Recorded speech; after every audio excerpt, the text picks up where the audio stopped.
You're watching Cable 2.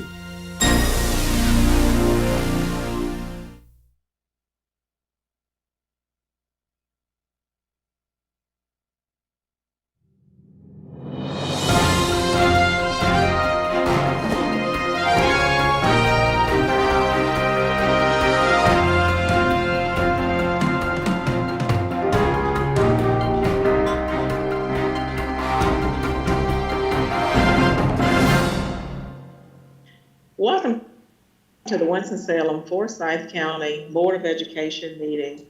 Today is May 12th, 2020. This meeting is being conducted virtually. I will now turn the meeting over to Chair Shay Woodbury. Thank you, Dr. Harrison. I'm going to officially call our meeting to order. Sam, could you put up? Thank you. And tonight, of course, is our committee work session meeting, and it's going to be, I'll go ahead and let everyone know, it's sort of long tonight, but I hope everyone can sort of stay in here with us. We have some important work to accomplish, but I'm going to go ahead and allow Dr. Harrison to do a roll call so that we can establish a quorum.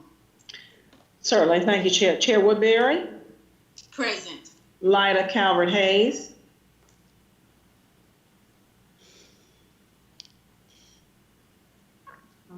Co-Chair Lyda Calvert-Hayes. She is on the call. I just saw her. Barbara Burke. Here. Andrea Bramer.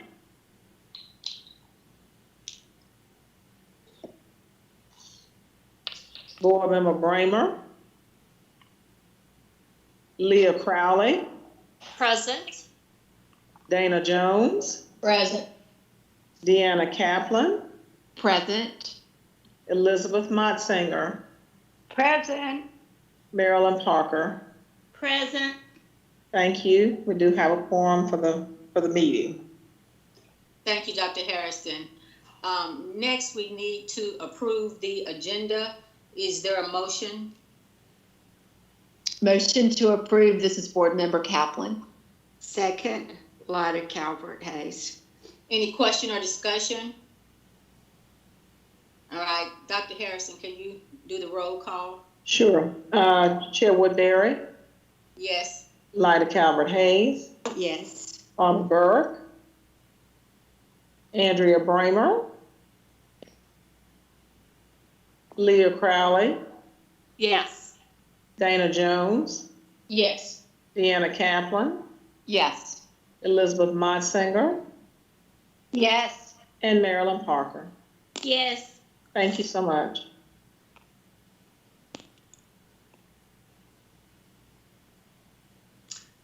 Thank you, Dr. Harrison. Next, we will move into our curriculum committee meeting, and Chair Barbara Burke will lead this part of our agenda.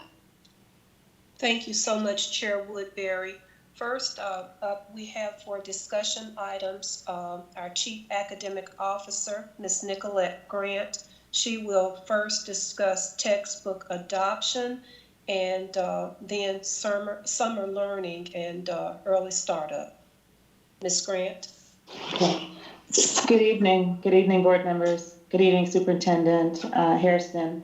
We are so excited today to be able to share with you our presentation regarding our textbook adoption for the district. I have a team of people from the curriculum department that will be sharing our textbook adoption process, our needs assessment, the curriculum that we have reviewed for pilot and for review for teachers, as well as our final recommendation to the board.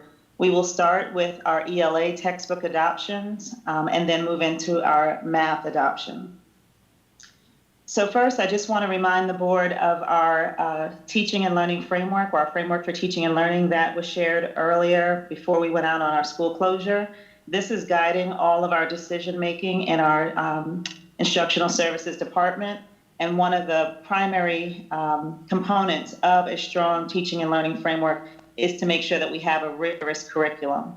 So as the team shares, starting with our director of ELA for elementary, followed by our director for secondary, and then moving into our math with our director for math, we're going to talk about the vital need of having a rigorous curriculum to drive all decision-making for our district. So I'm going to turn this over to Stephanie Ward, our director of elementary ELA. Good evening. In looking at our current reality for our English language arts core instructional resources, our last district adoption for the entire district was in 2002. There were partial districts adoptions within 2010 around the years of Common Core being adopted by the state and brought in. Since that time, if you look at this various list, these are the current resources being used across the district in our elementary schools for their core instructional resource, either for reading and writing or to supplement in phonics and other aspects of ELA instruction. When we compare our EOG reading proficiency scores in grades 3 through 5 in looking at the past 4 years, you will notice a trend in our proficiency. We typically, over these 4 years, have been averaging around 50% of our students reading at grade level.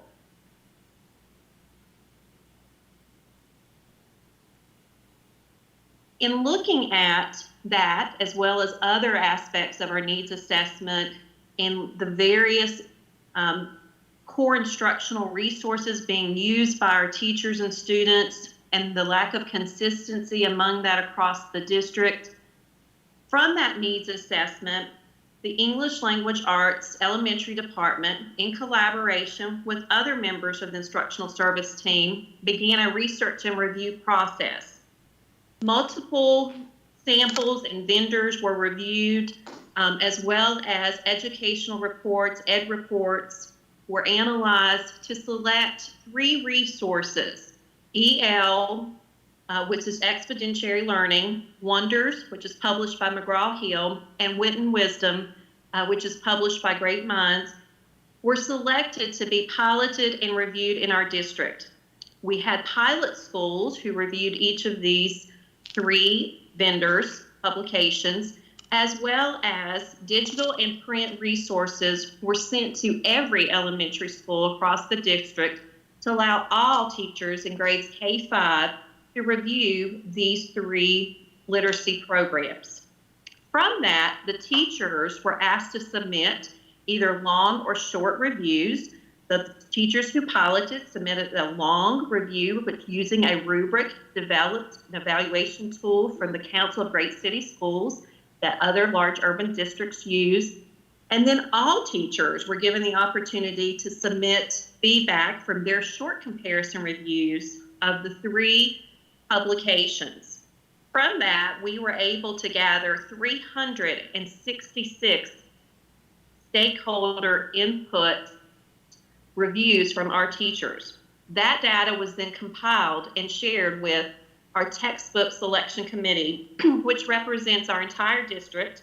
On this committee was classroom teachers, our instructional facilitators, elementary principals, along with several members of instructional service department. That committee reviewed all of the feedback and data that was sent in from our classroom teachers. Each of the vendors were presented a 30-minute presentation to this textbook selection committee.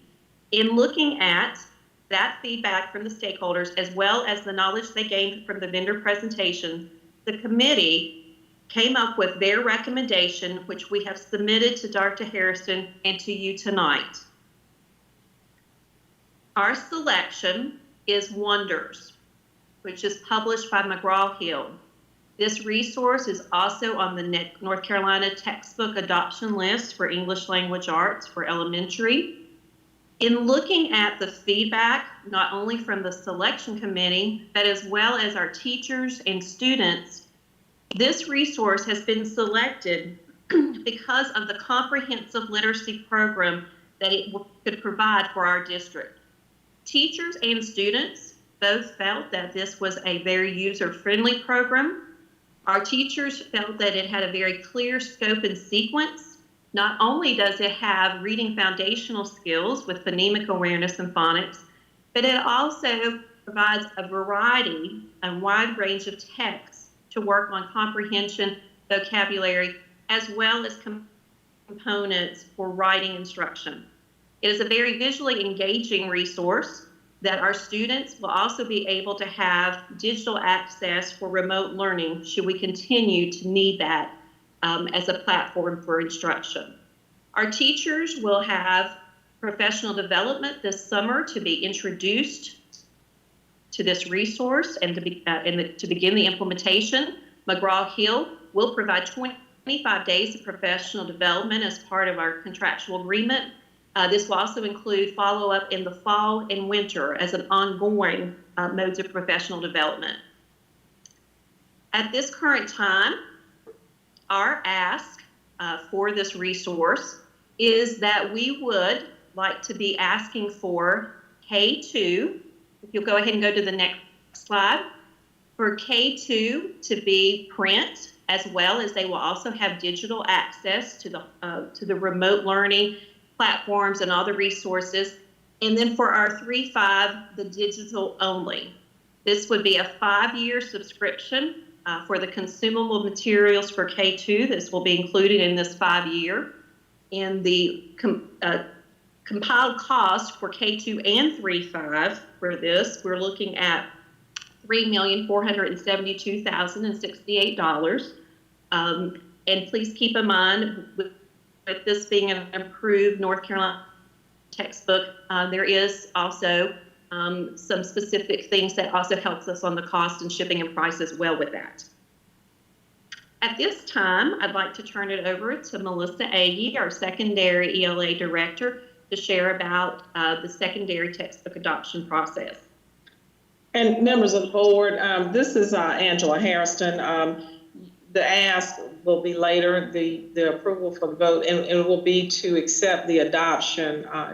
The vote will not imply that you have approved funding, as that is a part of the budget process. So I do apologize. So this is a textbook adoption request, and to seek your approval to adopt these provided funding is available. Thank you so much. Good evening, board members and Dr. Hairston. If we look at secondary English language arts, our last full textbook adoption was in 2007, and that was Prentice Hall Literature. Since that time, our English language arts standards have been revised twice, so we are in need of resources that are aligned with our most recent adoption of standards. If you look at our scores, 6, 7, and 8, and then of course English 2, over the past 3 years, we average in the mid-50s for proficiency.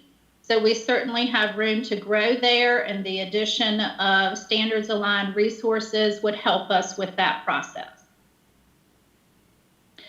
Our textbook selection process is very similar to what elementary ELA did, as well as math. We conducted a needs assessment, both researching resources as well as a survey to teachers where they addressed their needs within the classroom. We selected, through that research, 2 vendors, Houghton, Mifflin, Harcourt, and Pearson, both of which align to our standards. We implemented a pilot in 5 middle schools and 5 high schools. A total of 40 teachers participated in this pilot. The pilot teachers had full access to both vendors.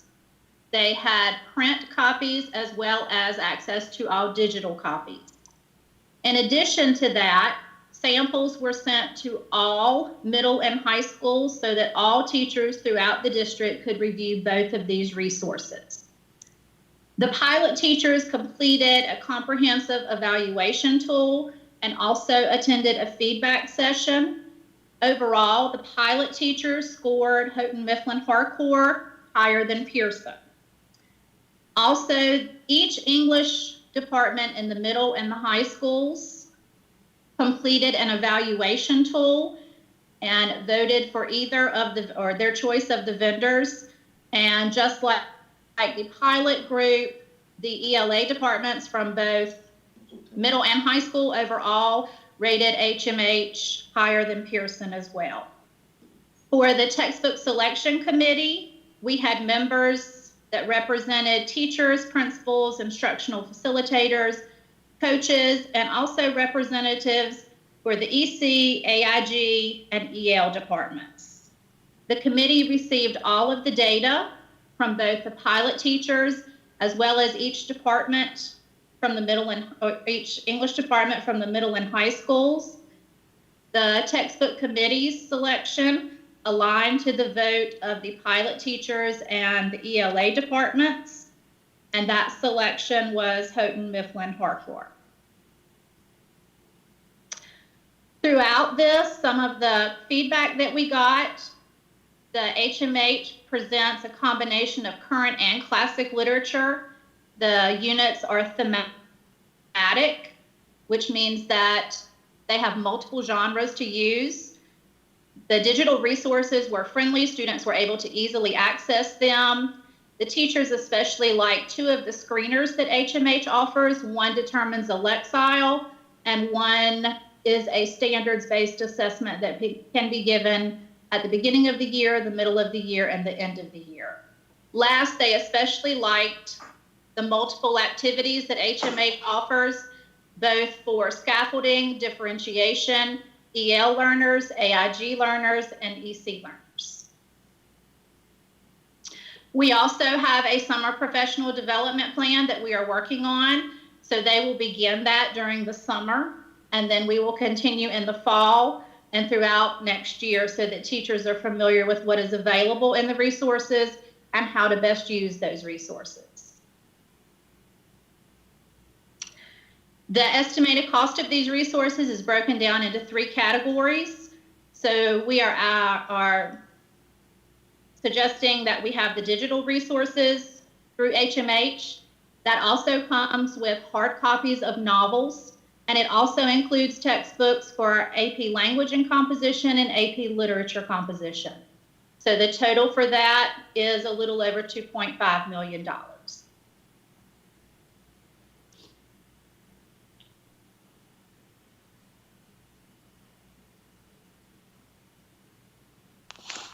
Board members, do you have any questions regarding the textbook adoption?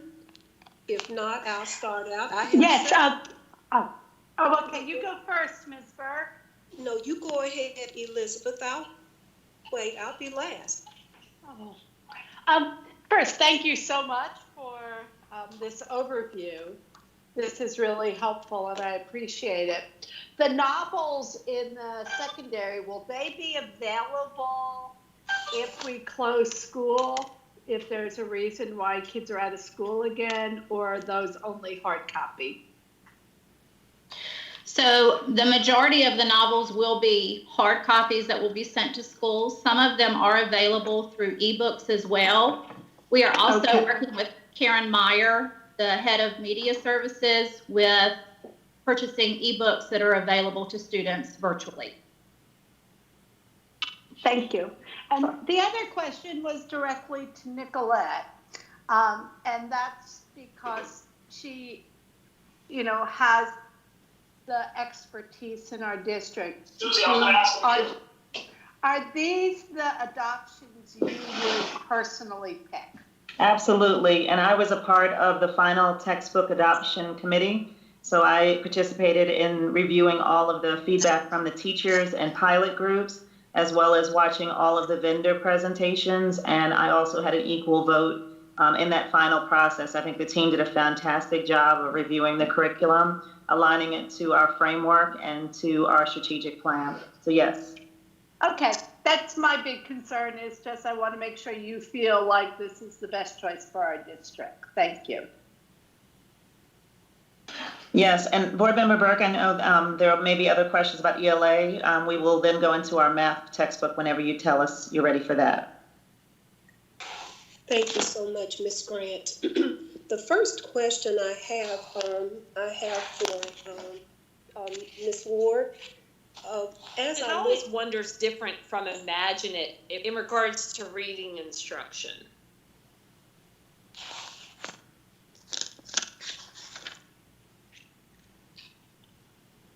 Sorry, was that, how is Imagine It different from, how is Wonders From different from Imagine It? In regards to reading instructions. Yeah, I'm sorry. Wonders, this edition that we will be using is the reading approach. I'm sorry, you're breaking up. I didn't hear your whole question. Okay, I think it was board member Crowley and board member Crowley. I think actually Chair Burke had a question on the floor first. So did we want to finish that, Mrs. Burke, or did we want to move on? Board Member Crowley can go ahead and ask her question. I think I have several, so I'll just wait. Thank you so much. Okay, so at this time, Board Member Crowley has a question on the floor. And the question is, how does this recommendation vary from Imagine It? As you well know, Imagine It was adopted many, many years ago. Wonders, this edition we will be using is a 2020. The program not only has strong foundational skills that we will be able to implement with phonics, and also has a component that with phonemic awareness. But in addition to that, it has a component of teaching the whole child. There is a social and emotional learning component. It is excellent with supporting English language learners. There is a component that we will be using in our dual language emerging classrooms as well that is available. And then the digital platform, it is an excellent for us, especially with the times we're facing with remote learning, of all of the elements that students will be able to do and the teachers, the access that they will have with the reading and writing companion and connections they'll be using. But this program is very firm in its foundations for literacy. It was authored by renowned national literacy experts such as Dr. Timothy Shanahan, Doug Fisher, Jay McTighe. So I think that to me is some of the things that stands out as the differences.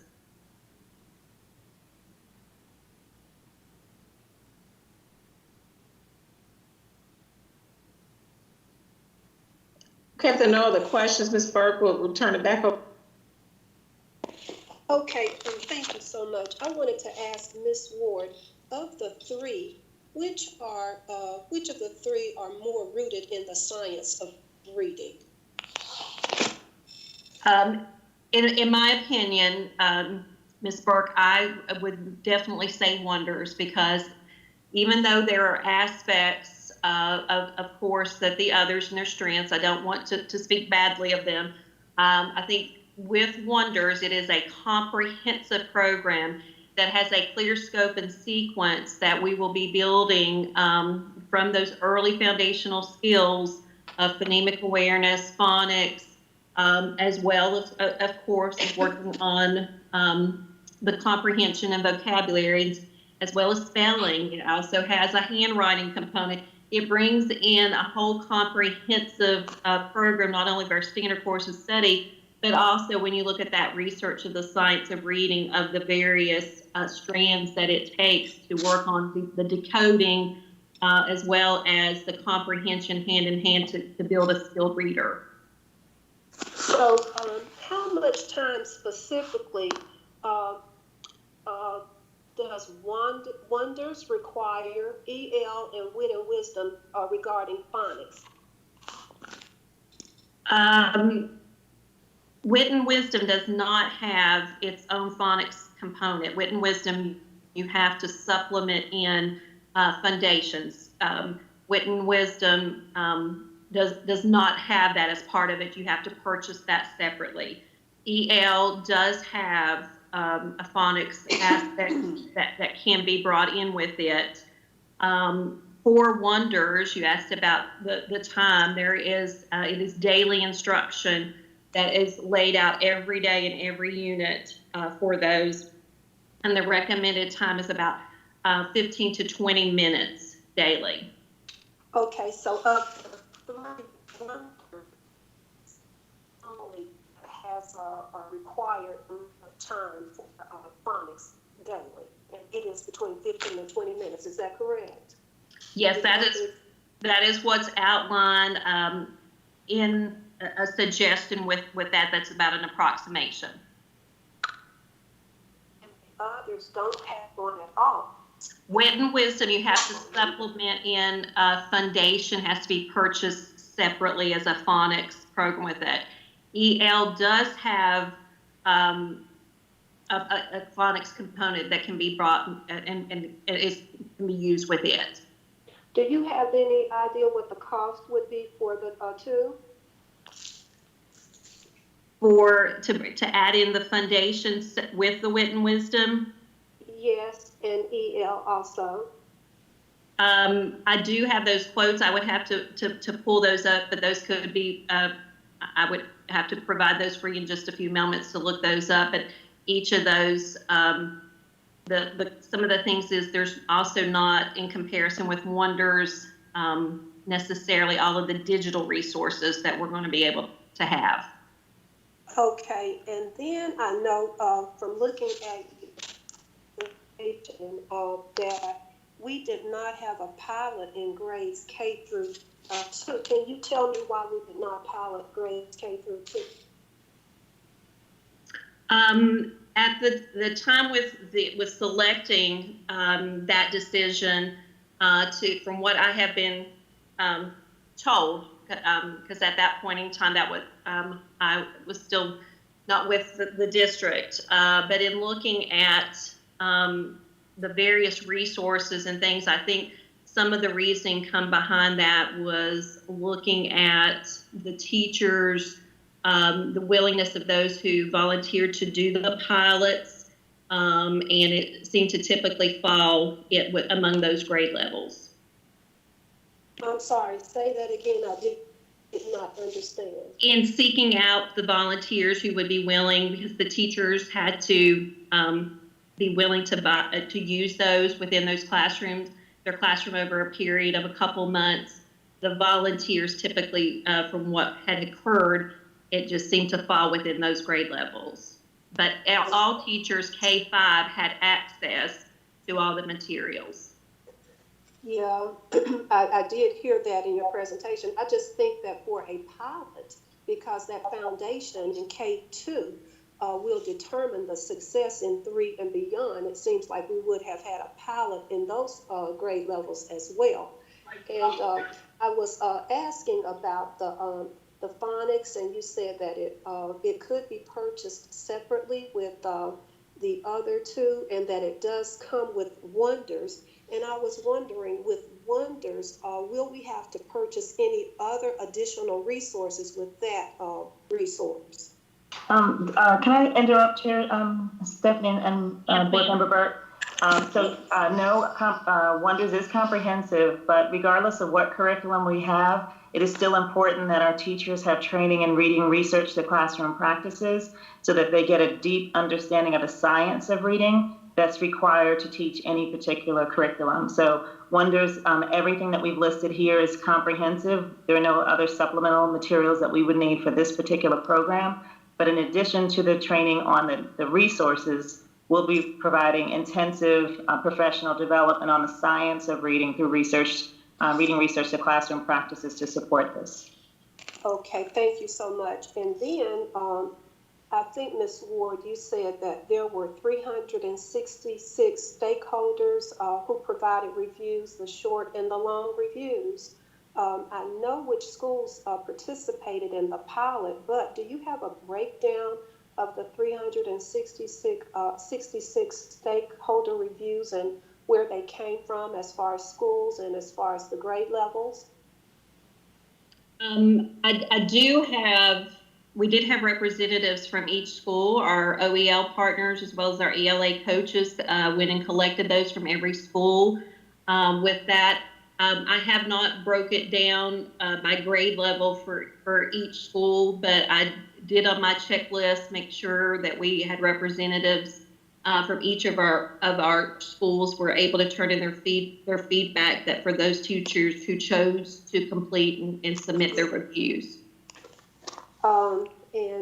Additionally, you said that for the last 4 years, and we can see that with the data that you provided, that our trend has been pretty much the same. It's been 50%. So I'm wondering, out of the choices, the options that we've been presented, which of the options are closely aligned with Imagine It?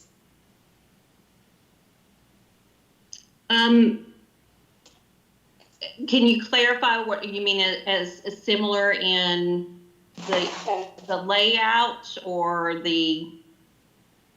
Yes, definitely the layout and with the resources, and as far as a phonetic focus and phonetic awareness. So which of the three are closely aligned to Imagine It, since that's what we've had for the last 4 years, and we really haven't seen much growth or success. So, well, let me chime in here. Imagine It was adopted in grades K through 3 under Dr. Martin when he was superintendent. In 4th and 5th grade, never did purchase the adoption unless a school chose to purchase it with Title I money. So really, to be honest with you, and then also Imagine It, we've had 2 curriculum revisions statewide since that adoption.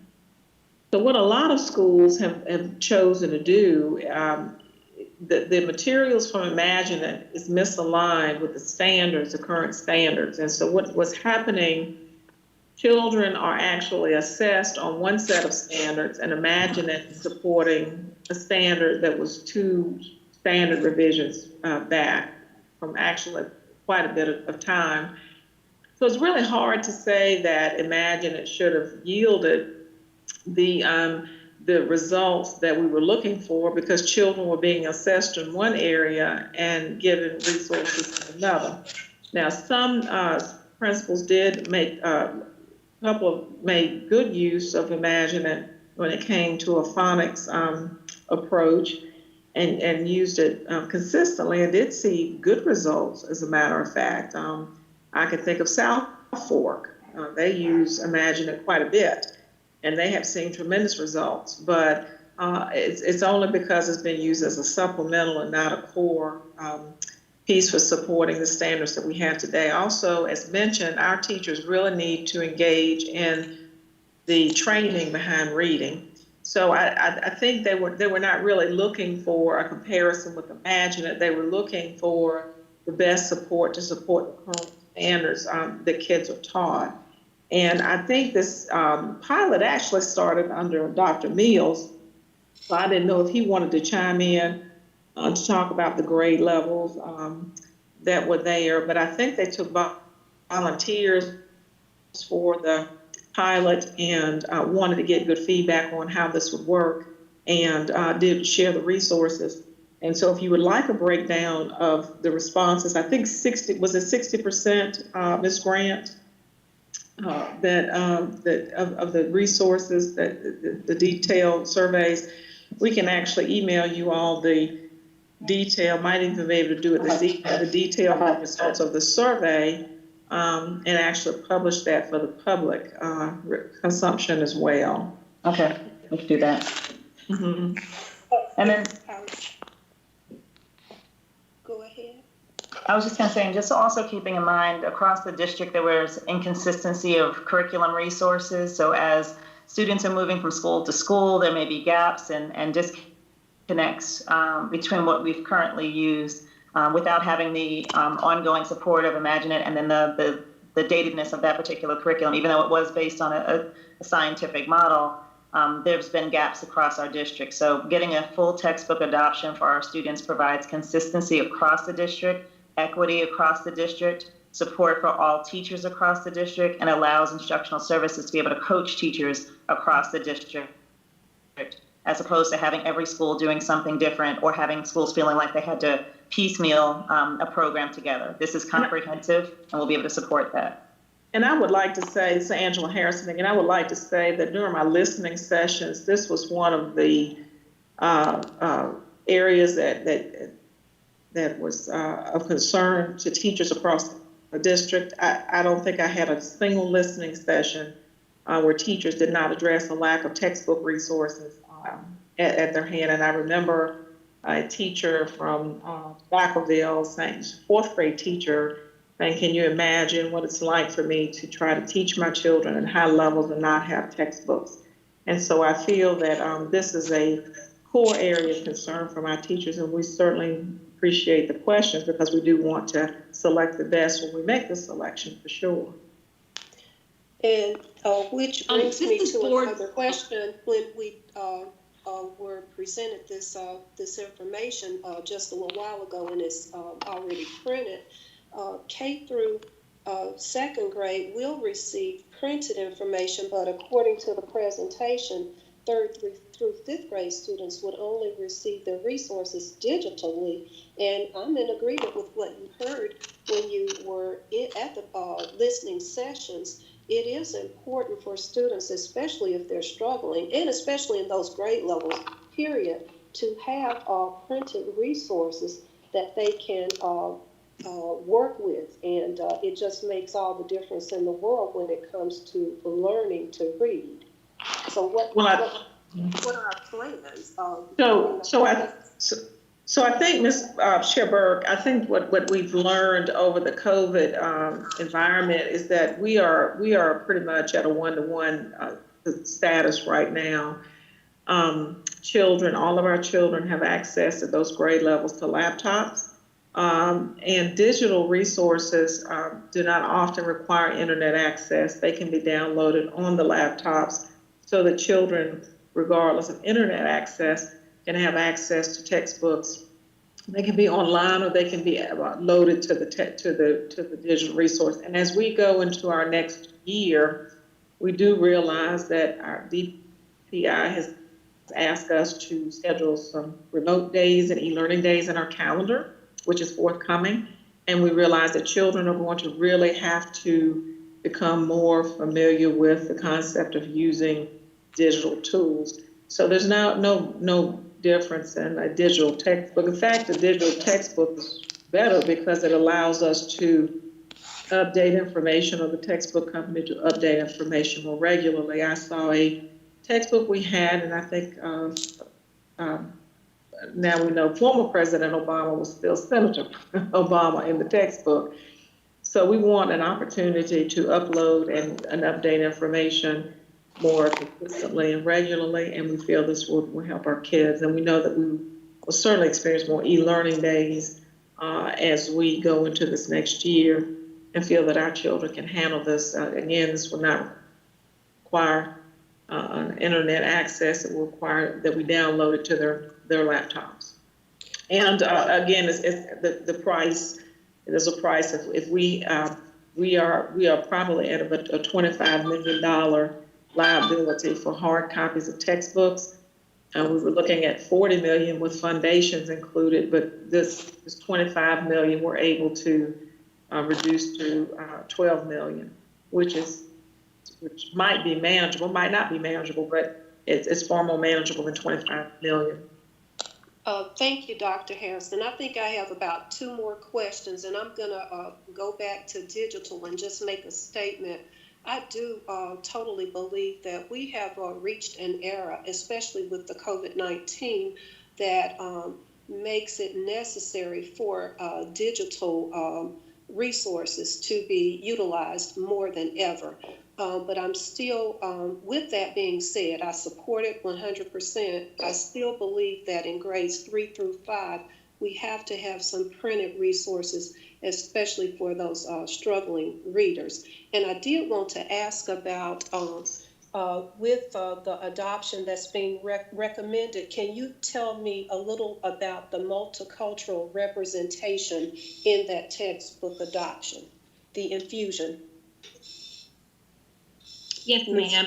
It is each of the units throughout K through 5. There is a strong prevalence in a variety. I strongly believe as well our students need to see themselves in the text and the books they're reading. And I feel that there is also a strong emphasis in this resource of looking at the whole child with a lot of social emotional learning built in throughout, but also the empathy that can be taught through some of the pieces. And it is definitely a resource that represents a variety of cultural components with our students, as well as building a strong background knowledge with a variety of texts that lend well to social studies and to science content also. And that was one of the driving questions, since that does align to our framework as well as equity and diverse representation. So that was definitely one of the features that were evaluated for all of the different resources. Well, thank you so much. And I just, I'm thinking that in our district, we're really hopefully thinking about how we can be more progressive with addressing reading and our reading deficiencies. And I want to make sure that whatever core we go with, it does have a very strong focus on phonemic awareness and phonics. And that it is based in the science of reading.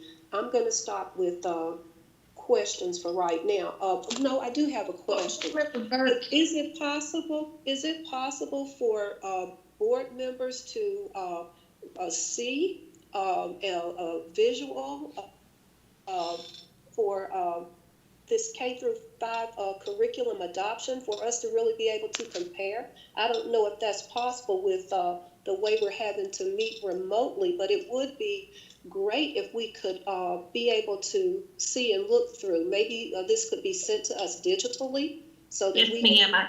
There is a code that we have, a username and passcode. That's how our teachers were also able to look at every resource that is print is also digital, and on this platform you can look through the entire student book as well as the teacher's edition and every resource.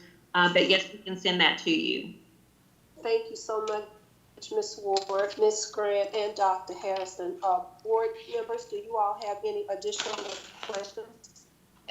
Yes, ma'am. This is Ms. Berg. This is Board Member Jones. I just wanted some clarification. I think we were talking around phonics instruction, and it was mentioned around 20 minutes a day. And since we've been sitting here and we're in our new environment, my phone's blowing up from some of our teachers saying, no, we need a whole lot more than 20 minutes a day. And I'm not an educator, but I know these folks. Can we talk about what just said? We can clarify. Our entire literacy program recommendation will be 150 minutes, but there are different components that will make up that time. So the direct phonics instruction, maybe 15 to 20 minutes per day. But then there are other components that we would be working on with our students, as far as vocabulary development, reading comprehension development, writing, speaking, listening, as well as understanding wordplay. So there are other components. So that's a piece of it. That's not our entire literacy block. Entire literacy block, we're looking more at about 150 minutes total each day. Yes, and I'd like to add, Ms. Grant, also within that, that is just specifically the phonics. There's also within this program the whole word work component. There is spelling, as well as working with high frequency words. And then for our younger grades, there is also phonemic awareness also. So all of that compiles in to that, but just the specific aspect of working on phonics, instructional routines, and things with that, it will typically take about 15 to 20 minutes, but there is a daily lesson for that, and then there's also to go back and do cumulative review.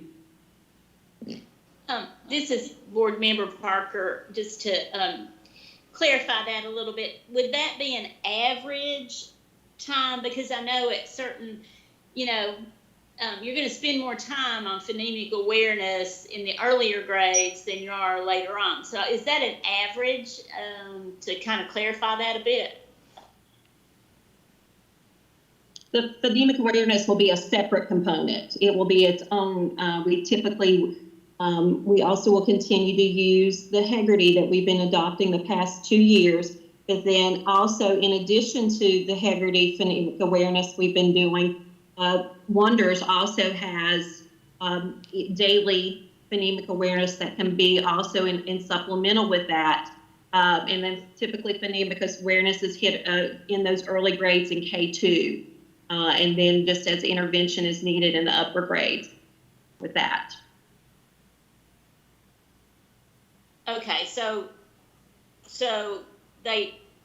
children who need that will be getting more than the 20 minutes, correct? Yes, ma'am. We would definitely, in intervention and in small group instruction as well, is also another opportunity to work on each of those phonemic awareness and phonics with our students also. Okay, thank you. This is Board Member Crowley. I'm also getting feedback from teachers, and apparently earlier this year they received a literacy framework guidance notebook. How does Wonders align with that notebook that they've recently been given regarding literacy instruction? As we work with our professional development consultants, as we should we be implementing this program, we will use that literacy framework to guide that. And a lot of the work that was in research that was used in looking at and developing our literacy framework, some of those same people are the authors of Wonders, such as Dr. Timothy Shanahan and Dr. Doug Fisher. But we will use our literacy framework to guide our direction with the implementation of this program. Our emphasis, as we said with the literacy framework, will be on the science of reading and not focusing so much just on what level a student is and those types of elements of what has been around for the past several years of what was coined as balanced literacy. We are being told by many researchers as well as our State Department that we need to look to the science and the research behind reading, and that does Wonders does align with really looking at using not only, of course, great strong, texts that are rich texts, but also making sure there's a scope and sequence and working on those foundational reading skills and making sure that there's time devoted to phonics, phonemic awareness, vocabulary, spelling, all those other elements that help to build a reader.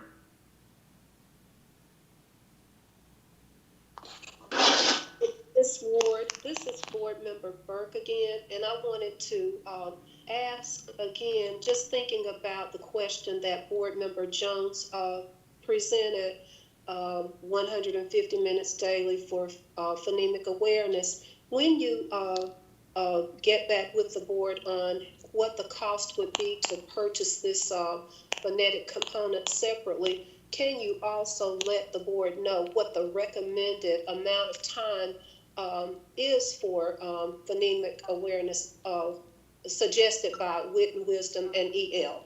Because if you purchase it separately, I'm sure that they have a recommended time also that they would like the teachers to spend working with you. So we'll provide you with additional information. The recommended time is based on the science of reading and the needs of the students. So there'll be a range, and each textbook company may give a different recommendation. But with our recommendation, both from the teacher group, the pilot group, and then finally our textbook committee, the Wonders curriculum we have is comprehensive, so we would not need an additional component. We will use the phonics component that's built into that program, as well as the Haggerty we already have. So there would not be an additional ask, but every company will give a recommended time based on science and then based on the needs of the students. for their age group.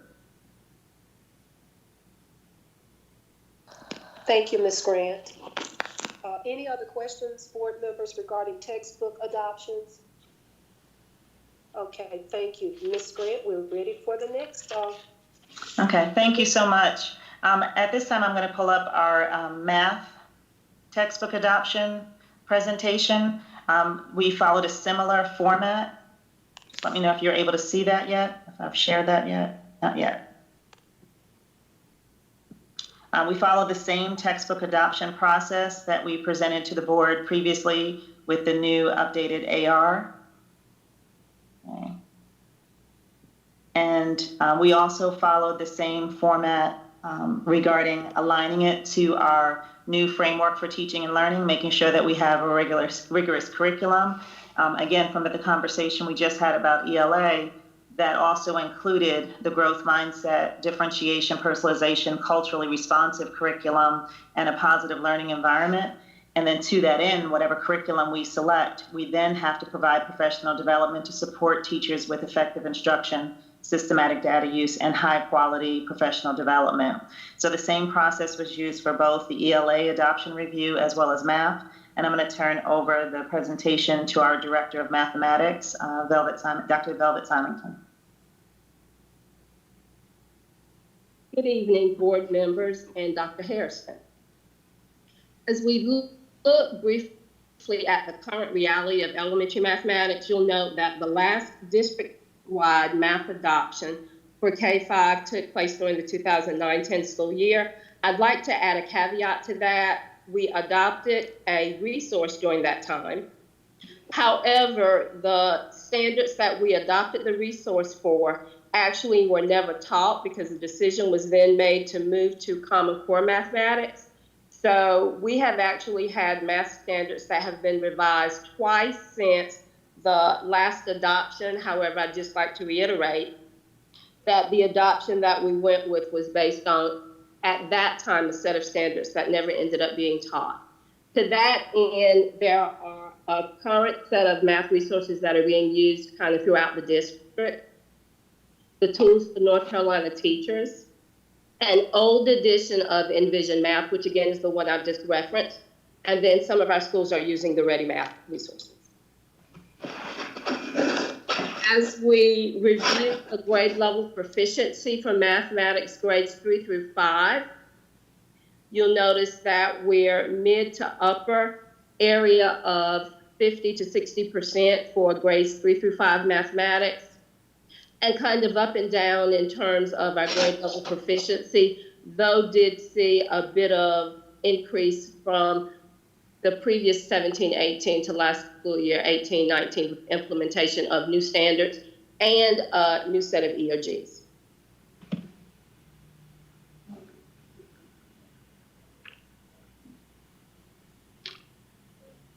And as it has already been noted, the textbook selection process that we followed in mathematics is the same process that was informed through the AR, and that was followed by elementary and secondary English language arts. We had the needs assessment, a research and review using ed reports to identify vendors that would meet our needs.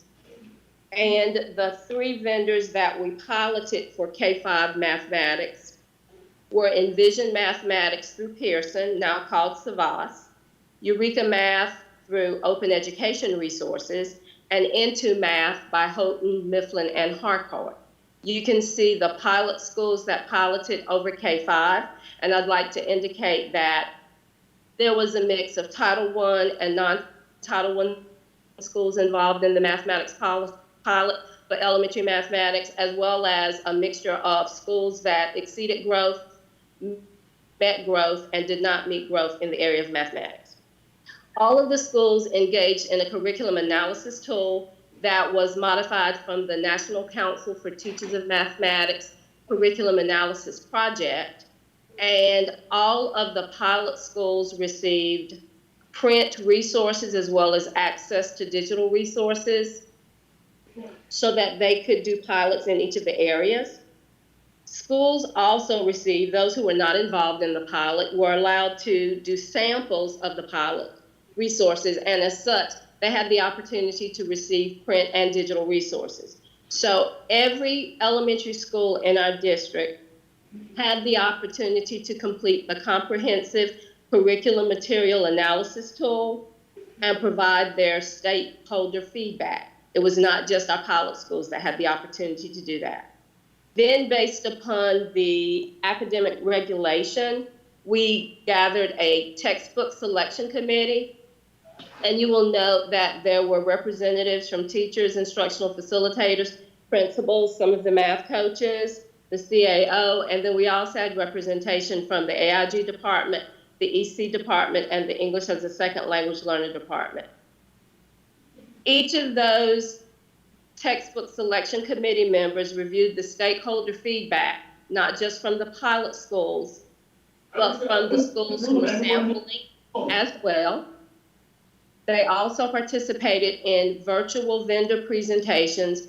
Each of the 3 vendors did a 30-minute presentation and then participated in a 15-minute Q&A.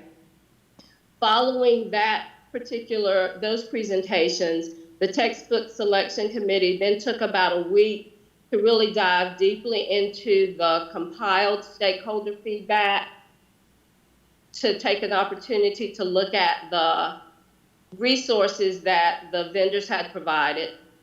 And each of the textbook selection committee members was also given access in a digital way to the resources so that they could also dig into them for each of the 3 vendors. And then finally, the recommendation was submitted to Dr. Harris.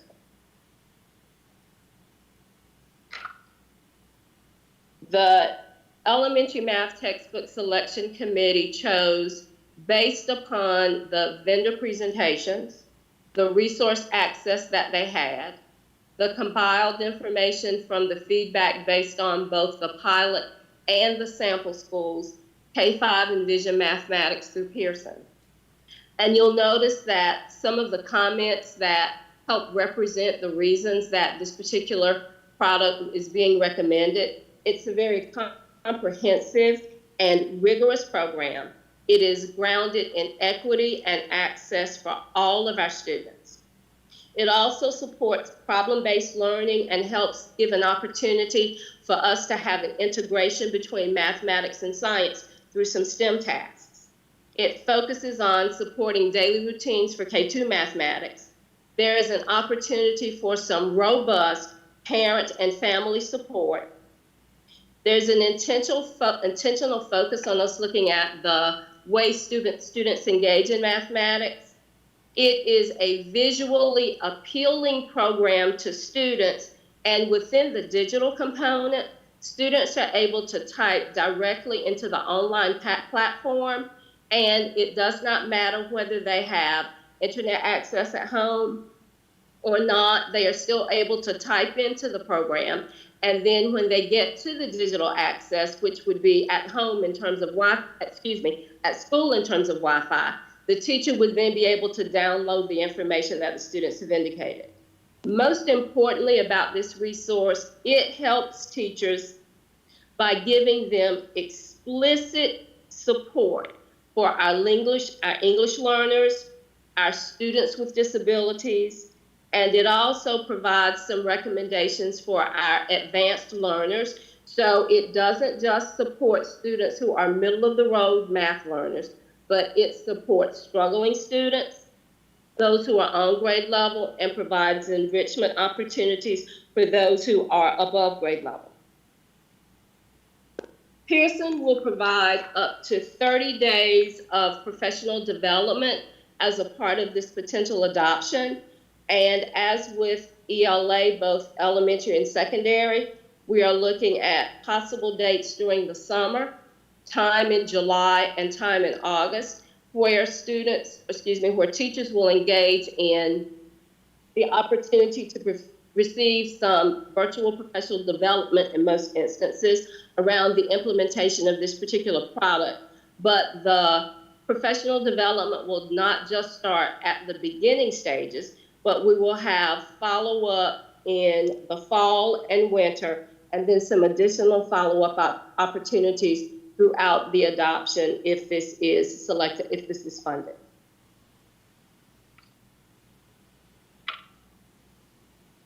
The current reality around middle school math.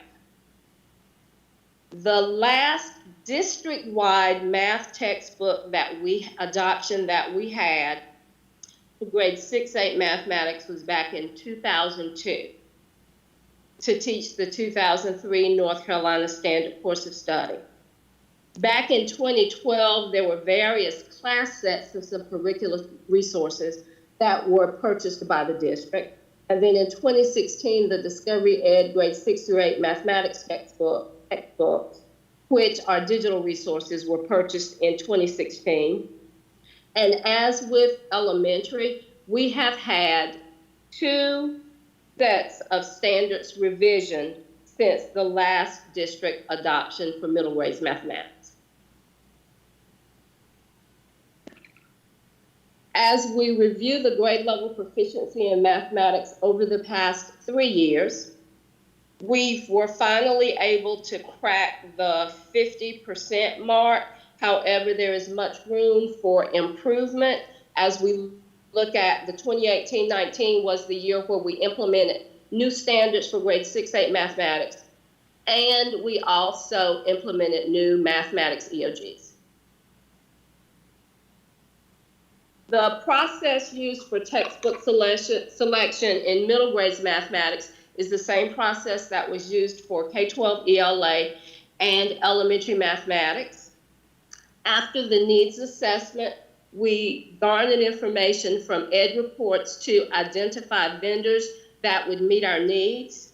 We ultimately piloted and sampled resources for grade 6-8 mathematics from Envision Math, which is by Pearson, Into Math, which is by Houghton, Mifflin, and Harcourt, and Open Up Resources, which is an open education product. You will note the middle schools that were involved in the textbook pilot. And again, those middle schools were representative of Title I schools, non-Title I schools, and then schools who met growth in mathematics the previous year, exceeded growth in mathematics the previous year, and did not meet growth in mathematics for the previous year, so that we would have the opportunity to see how the program worked with varying students from varying abilities. Each of the pilot teachers received the curriculum analysis tool, as well as schools who were not a part of the pilot but received sample resources that were digital and print. They all had the opportunity to complete the textbook evaluation tool that was modified through the National Council for Teachers of Mathematics and the Mathematics Curriculum, Mathematics and Materials Analysis project.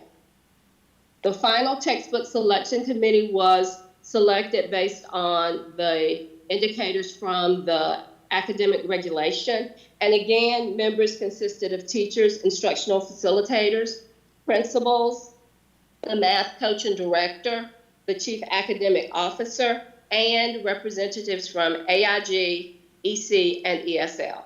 And as with elementary mathematics, the textbook selection committee's job was to review the stakeholder feedback. They also participated in virtual vendor presentations. Each of the 3 vendors conducted a 30-minute virtual presentation followed by a 15-minute Q&A. The textbook selection committee members received digital access to all 3 of the vendors that were under consideration, so that the committee members had the opportunity to dive into the resources. After about a week, they submitted their findings, and then the recommendation was presented to Dr. Harrison.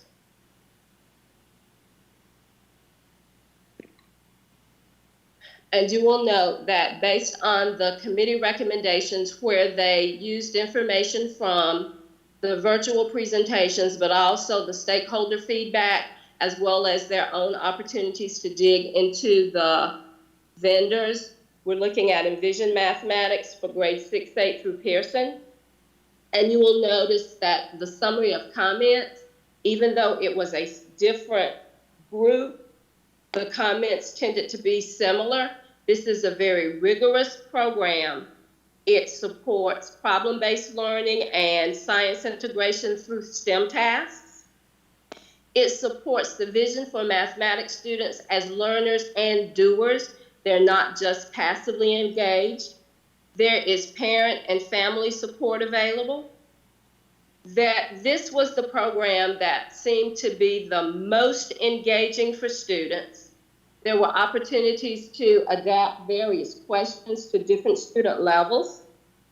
And it provided the opportunity to help students to get some really actionable feedback about how to address students who struggle. With the online digital platform, students are able to type directly into the platform. They actually can also make some annotations. And as with the elementary product, if students do not have Wi-Fi access at home, they still are able to type into the platform. And once they get to Wi-Fi access, which would be when they get to school, the teacher is able to download the information into his or her platform so that they have a record of the student work. This information is available in both English and Spanish. And again, this particular program helps the teachers in providing explicit differentiated support. English language learners, students who have disabilities, as well as our accelerated students. Again, it is not a one-size-fits-all. It is standards aligned, but it does take into account that students have different strengths and weaknesses in the area of mathematics. And so what it does is looks to have support for students in all areas.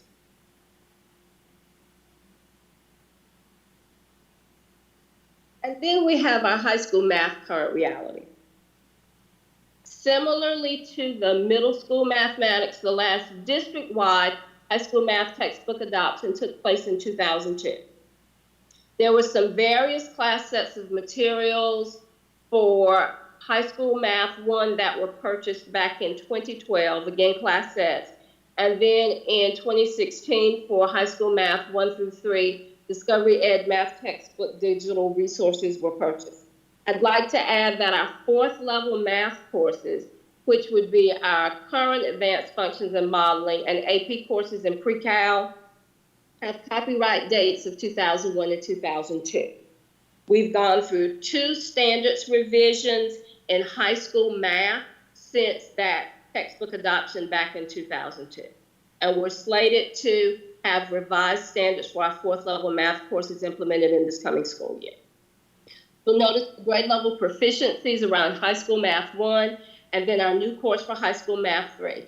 It's really difficult to compare year over year for the last 3 years because each year there has been a different way to report the high school mathematics 1, where sometimes we were able to use bank scores, other times not.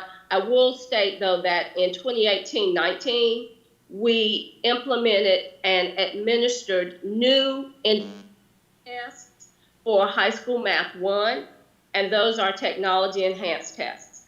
And when you look at the North Carolina Math 3 EOC results from last year, they are extremely low, and we've been working really hard to address that. I would like to add, though, that compared to the state is at 46% proficient based on 2018-19. So we are in the ballpark, unfortunately, but we would like to exceed that.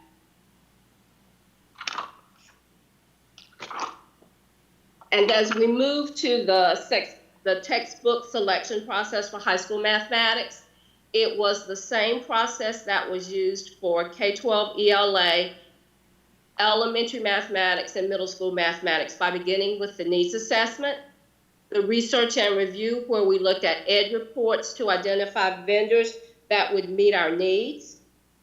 We ultimately piloted for high school NC Math 1, 2, and 3, integrated Envision for North Carolina, and Hvac integrated.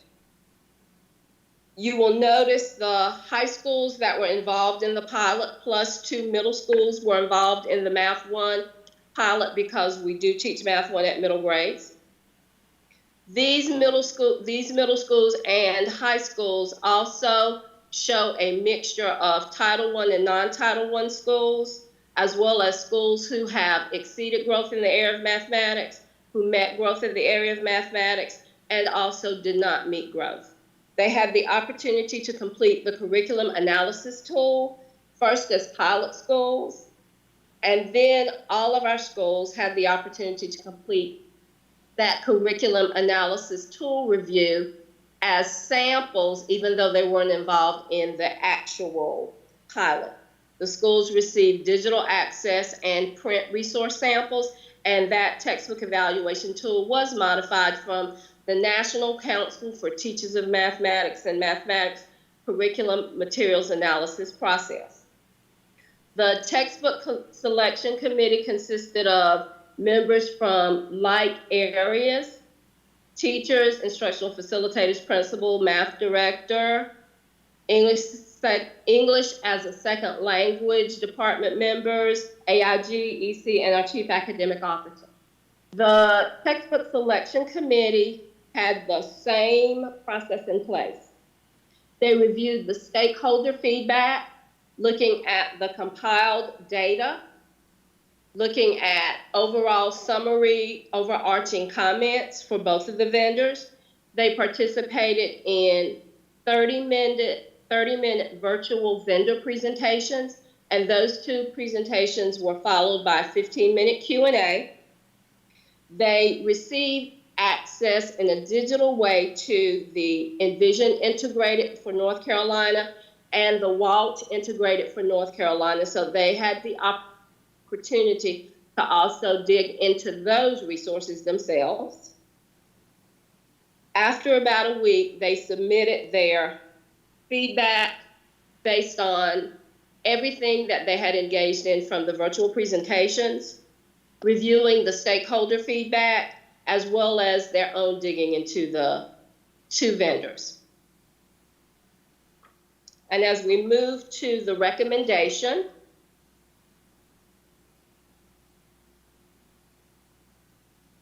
the recommendation is following on the next slide.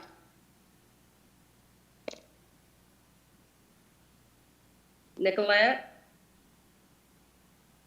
For high school math 1 through 3, Envision integrated was recommended by the selection committee.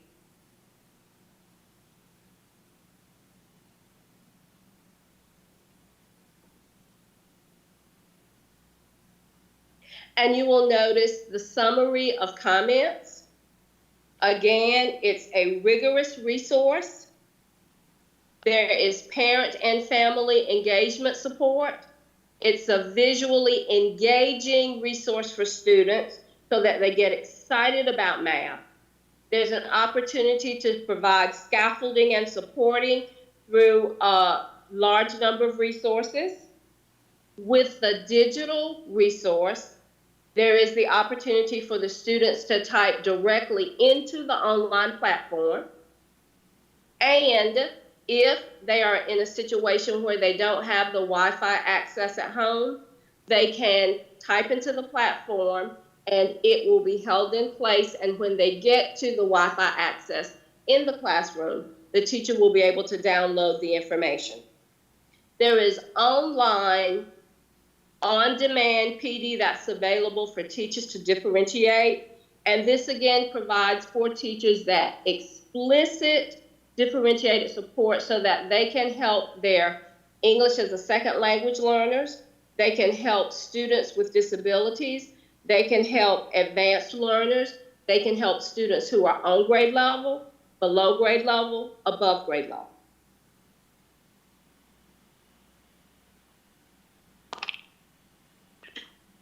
And when we look at summer professional development and follow-up professional development for, I'll look at secondary, that includes 6-8 and 9-12 mathematics. We're looking at virtual summer training opportunities during July and possibly August. Follow-up PD that would be ongoing would be around the fall and the winter. And Pearson is also committed to providing professional development in an ongoing way throughout the adoption period if we were to be approved for the vendor. And as we look at the cost, this would be a 6-year adoption with a recommendation for K2 mathematics receiving both print and digital resources, and then grades 3-5 mathematics, 6-8 mathematics, and then our high school courses, digital resources, you would see the approximate costs. And you'll note that we have a large number of courses in high school mathematics. To that end, teachers also created curriculum analysis tools and completed those. We're looking at continuity between our pre-calculus and our AP Calculus A, B, and BC through the vendor of Cengage that has the same author for those two courses so that we look at that vertical articulation. And you will have noticed that the recommendation from all 3 of the committees is a Pearson product, which, if this were accepted, would provide for K-12 mathematics a consistent set of resources where we are on the same page where all levels, K-5, 6-8, and then high school math 1, 2, 3, would have the opportunity to have a resource that is consistent, and teachers would have access to similar thinkings around the area of mathematics products. Thank you. Thank you, Mrs. Simon. Board members, do you have any questions? Yes, this is board member Catherine. I just want to say that I really, in our new digital world, learning world, that I really like the parent family support component. And I just wanted to know if you could elaborate on what the Bounce app is. I saw it several times. Yes, so what the Bounce app does is if a parent has access to a phone, there is a QR code that the parent can highlight in his or her phone, and it will take them to either a video that will help coach them in how to support kids or some additional support in the particular math concept. And that's something that's available for K-5, for 6-8, and for 9-12. Oh, that's wonderful. Thank you. Any other questions, board members? I love the access that students will have regardless of if they have Wi-Fi or not. They will still be able to type into the platform and then have the information uploaded by the teacher once they get to the classroom. And I also love the parent support that you just described. It's very important also that the programs that the students will be using, this resource will be visually appealing, and that will cause student engagement. I just feel like this was a very thorough package that was offered by this company, and to know that there would be ongoing staff development and training beginning in July and continuing on throughout the school year or for as long as we use this product is good to know as well. It's just a lot of good points that I jotted down as you were going through, Mrs. Simonton. Board members, any other comments or questions regarding the math textbook adoption? Thank you so much, Mrs. Simonton. Thank you all, board. Thank you. Next, we have Mr. Bruce Sherman to speak to us regarding the CTE course name change. Mr. Sherman.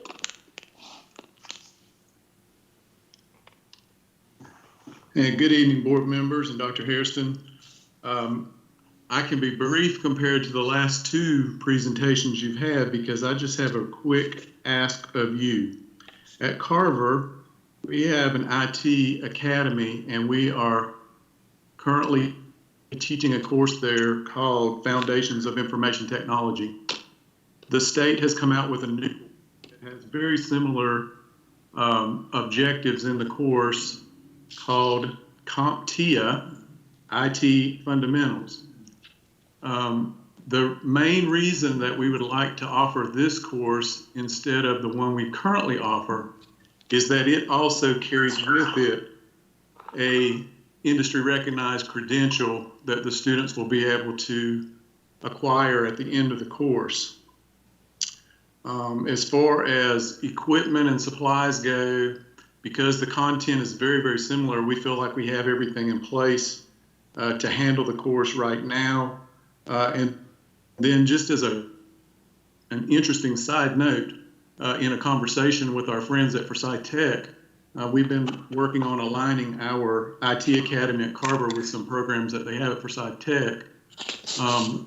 Forsyth Tech believes that this particular credential that the students can earn will also allow them to have articulated credit for a course at Forsyth Tech.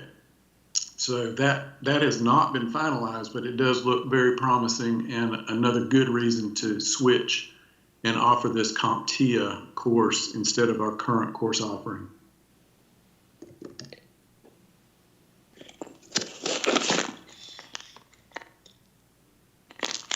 Mr. Sherman, thank you so much. This is good news to know that changing this name for the course at Carver would potentially provide this opportunity for our students to have credit at Forsyth Tech, and who knows, possibly other community colleges. Any board members, any other questions or any comments? Thank you, Mr. Sherman. Thank you. At this time, we're moving to action items on the agenda. And Ms. Burke, yes, I'm so sorry to interrupt, but I believe you skipped over the summer learning. Yeah, I think we missed something.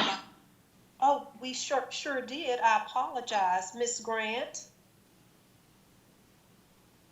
Thank you so much, and thank you, board members. I know our first two presentations were lengthy, but making a $12 million investment once we get to the budgeting ask later on, it's just really important. The K-12 ELA and math adoption would touch every single student in our district, and so thank you for allowing us that time to share that information with you.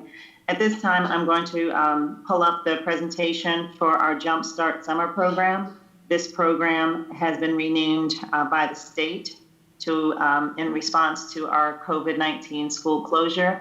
And I have a team with me that will be sharing. We will not be as long as the literacy and math presentations, but we want to be able to give you an overview of what we would like to offer our students this summer.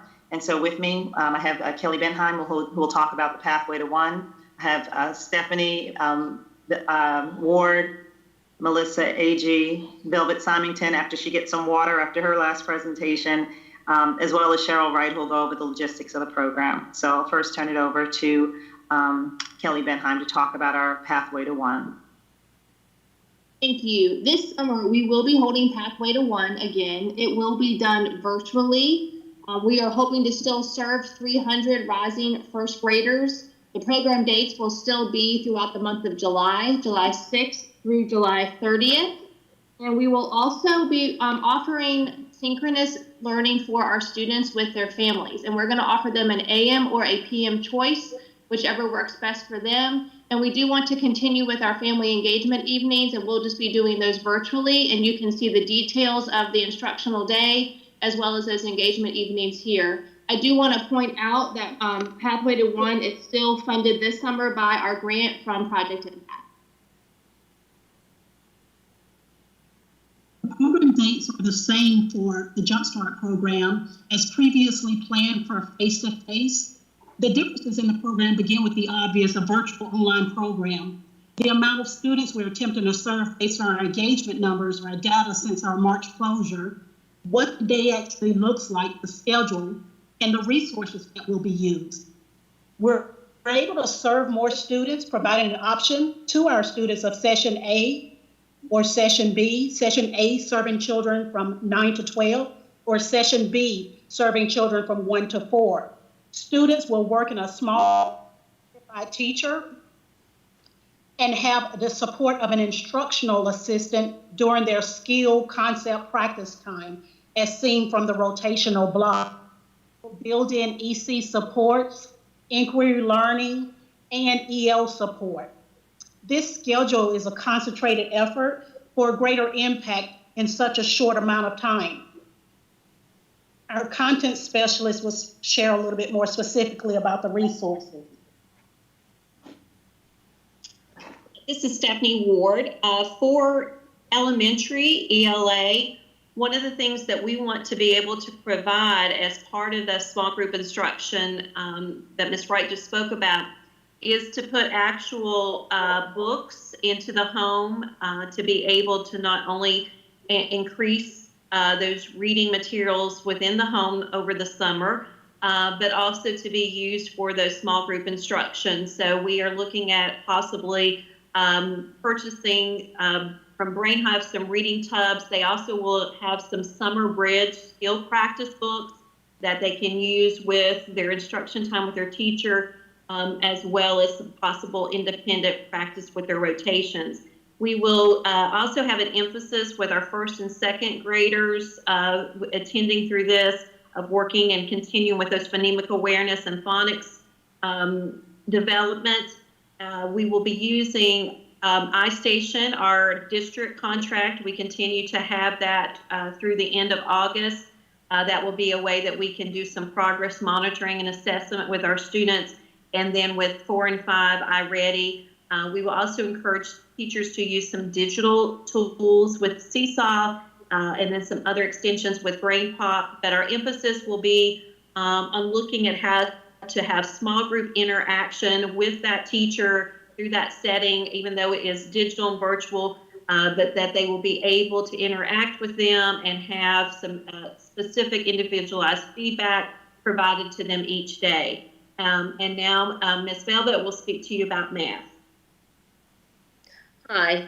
We are going to, or rather in the process of identifying some resources that will help us to fill some gaps and address 2 on-grade level standards and preview 1 grade level standard for the upcoming grade level. We are going to be using iReady personalized pathway learning for grades 1 through 5, but in an effort to ensure that students are just not mired to a computer for the entire time, we are also looking at identifying some print materials that they could use in a more paper pencil way. And we will also have that emphasis on explicit instructions through the small group between the teacher and the student that ELA has. And as we look at our middle grades mathematics, we will be using the iReady personalized pathways form so that the students can work on looking at some of closing their skill gaps. We will be looking at Edgenuity. And again, I am in the process of identifying some print materials that would help us to fill gaps, but also address both on and above grade level standards for mathematics at the middle grade. And now we have Ms. Agee.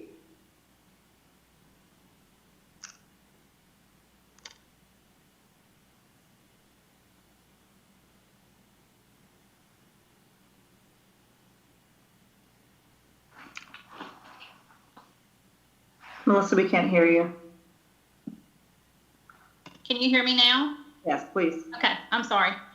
So we will continue with iReady for our diagnostic. We will implement the use of Edgenuity, focusing on 3 grade level standards, standards 1, 2, and 4. In addition to that, I am also working with a vendor, the same as the textbook recommendation, HMH. They have a summer program that they offer, and it is engaging. It has time for small group instruction, and it continues throughout the entire school year. So it could be used as an intervention as students go into the regular classroom in the fall. They can continue on that and build their skills in small groups with their teachers.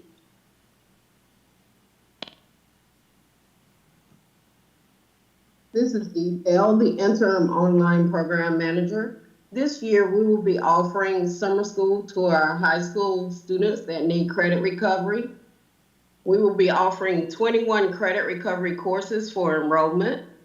During the summer, we'll be having a 4-week, 4-day session that begins July 6th, ending in July 29th. Each high school will be allotted one teacher position. Our student priority list are our seniors needing 1 credit to graduate, juniors needing 1 credit to graduate with cohorts, sophomores or freshmen needing 1 course to move to the next grade to be in the path to leading to graduation with their cohorts.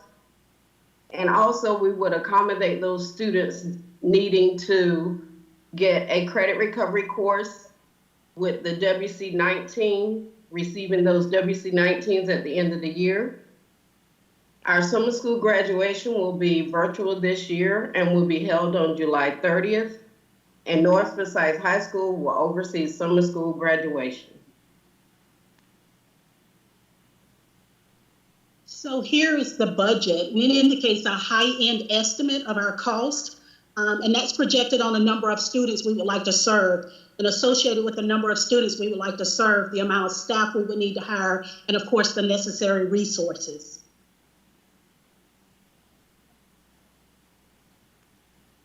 Any questions?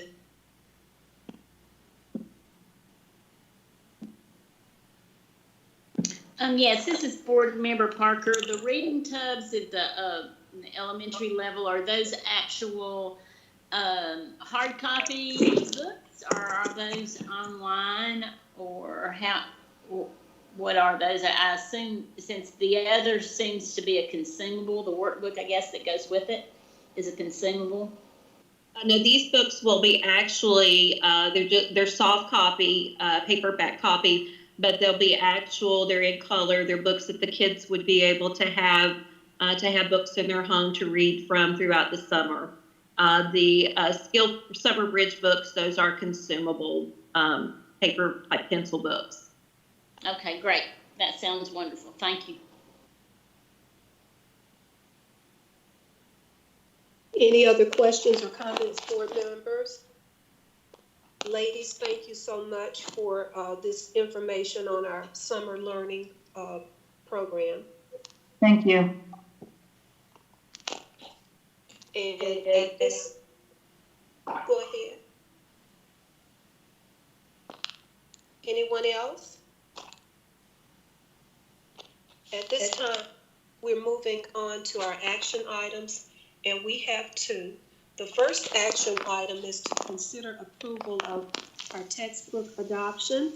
And at this time, I would like to make a motion that we approve the textbook adoption for math and table the textbook adoption for English language arts.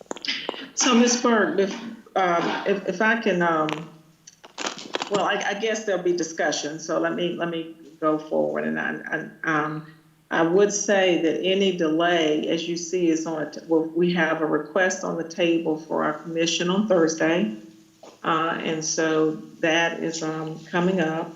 And regardless of that, there are tight timelines relative to professional learning, and I feel that we followed the policy with the pilot. We'll gladly get you the information you request. We did send this out last week, and we'll get you information that you request. But any delay will delay, and because we're required to start school this year on August 17th, some of the calendars will have to be adjusted back anyway, and there will be a very, very tight line with any delay. So as we move forward, I'd just like to make mention of that. This would not come back until June, unless we put it at the end of May, which will make it almost impossible for us to really have any professional learning or an adoption for this next year that we can provide training for. Thank you, Dr. Harrison. I do appreciate your comments. I just feel that I have not, as you said, this came last week, and I apologize. I have not had enough time with this information to make what I feel to be an informed decision. And as you could see during the presentation, I had some questions and I did make some requests to see additional information.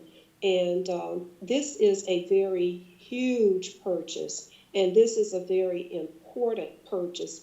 And I just want to make sure that we, as our school district, I just want to make sure we get it right. And we could have more time, but at the same time, we could have a special called meeting if necessary to vote specifically for this textbook adoption, if that will be accepted by the board. Well, a call board meeting would need to be tomorrow if we're going to make a decision before we go before the commission on Thursday.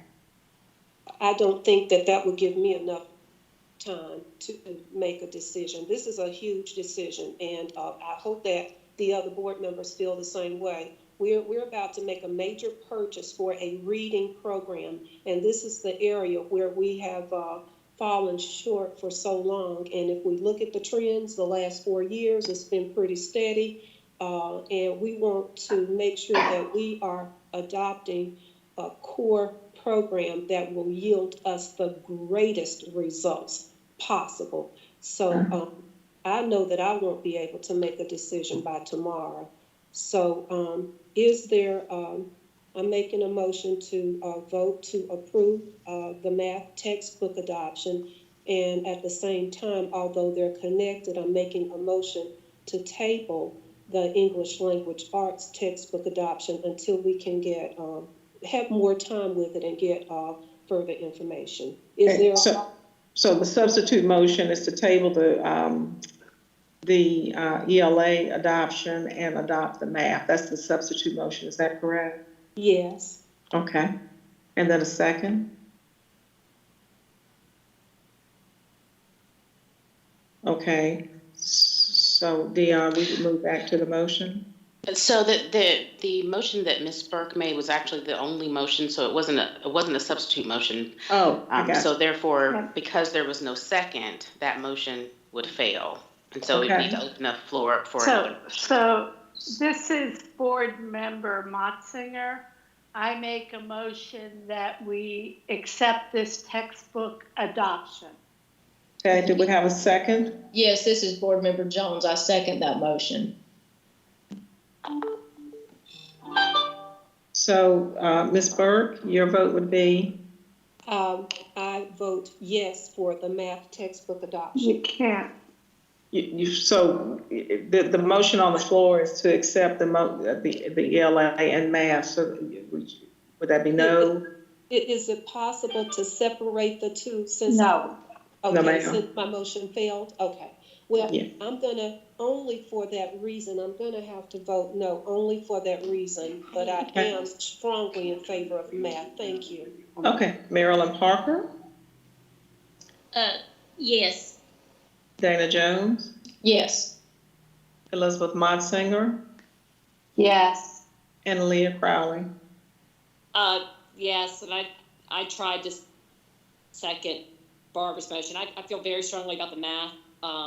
But I'm willing to go forward, and we'll have to rely on the expertise of our staff. Okay. The motion passes. Thank you. Excuse me, Dr. Harrison. May I ask Board Member Crowley, when you said you tried to second it, are you saying that you had some technical difficulties and you were not heard? I'm not sure. I've had technical difficulties all night tonight, it seems like. So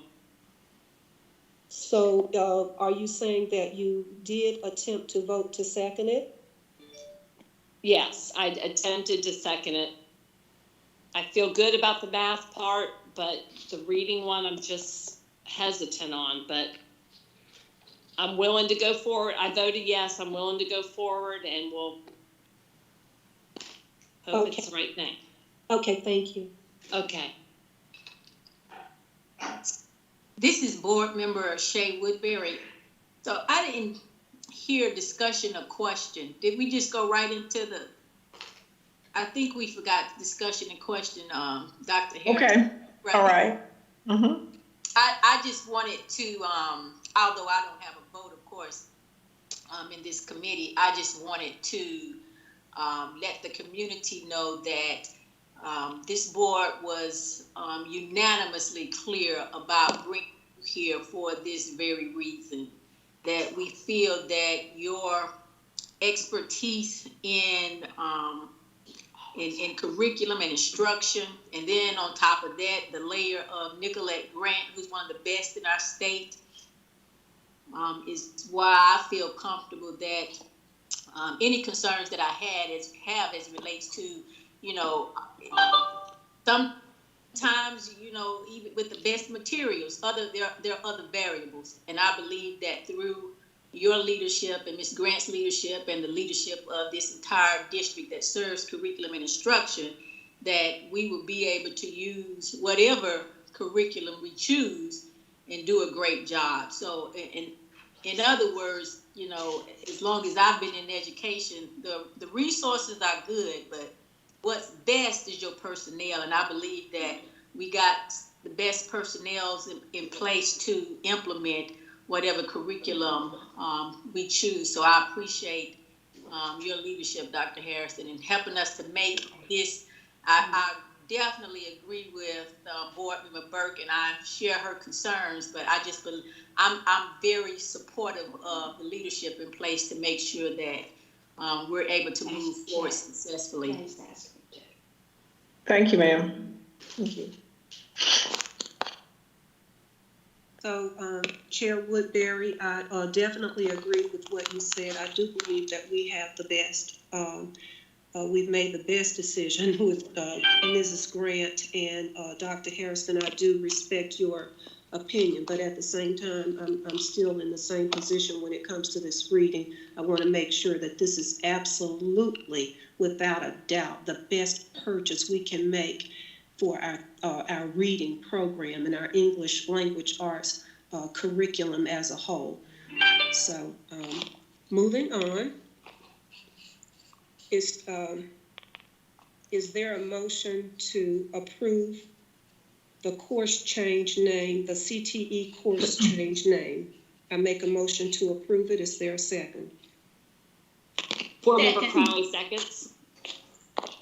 Okay. Question or discussion? Okay. All right, okay, ready for the vote, Ms. Burke? All Yes. right, Barbara Burke, Yes. Marilyn Parker, Yes. Dana Jones, Yes. Elizabeth Monsinger, Yes. and Leah Crawley. Yes. Thank you. Dr. Harrison, if I may, just since I'm keeping kind of the record of who made the motion, I just want to state for the record, the first person that I heard to give the second was Ms. Parker. I also heard Ms. Crowley, but I heard Ms. Parker just beforehand. So I just wanted to make sure that was okay before moving forward.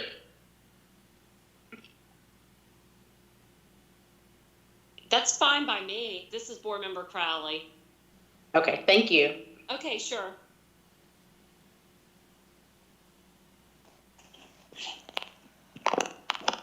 Do you have the tally, Dr. Harrison? I do. Motion passes, ma'am. Thank you so much. Well, that concludes our curriculum committee meeting. Thank you, everyone.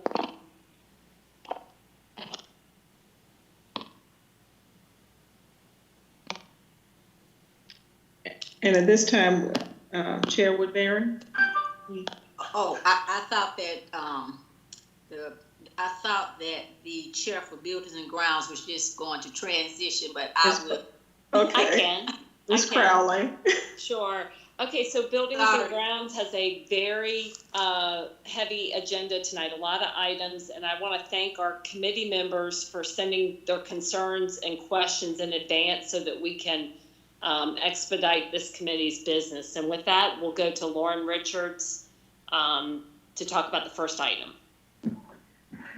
Good evening, board members, Dr. Hairston. So the first item this evening is the food service management contract.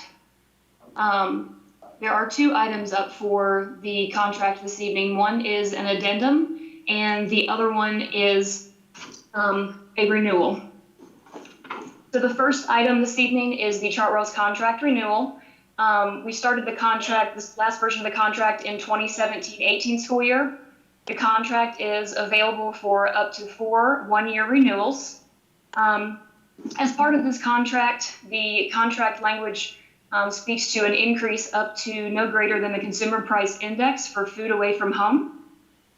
You can see in the chart at the bottom of the slide the proposed increase this year. This increase is slightly over the 3% because we also made an additional request to our Chartwells team to add a position to their team of 10, making it a team of 11 to support some school zone alignments that we're doing here locally. So you can see that request at the bottom. Are there any questions for the Chartwells contract renewal for the 2020-21 school year? Okay, Ms. Crawley, I'll move to Article B, which is the summer addendum. Thank you. Certainly. The summer addendum, USDA and DPI regulations require that the summer programs be a separate addendum article to any of our food service management contracts. And so you can see here, we are asking to allow Chartwells to support us with our summer meal program. There is a slight increase over the regular fixed cost per meal for summer due to the nature of this service. If you look at the chart at the bottom of your screen, you can see that over the course of the years, we've expanded our mobile food service program. With that mobile food service program comes increased costs for paper products, packaging products, and shipping products.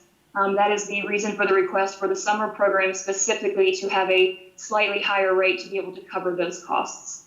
Are there any questions about the Chartwells increase for the summer addendum? Okay. Thank you. And the last comment that I'll make, just in case there are any questions, none of these contract increases reflect any increases to our students. There are no student meal price increases for the 2021 school year. Okay, thank you, Ms. Richards. All right, we will now move on to the Wiley Edition final construction drawings.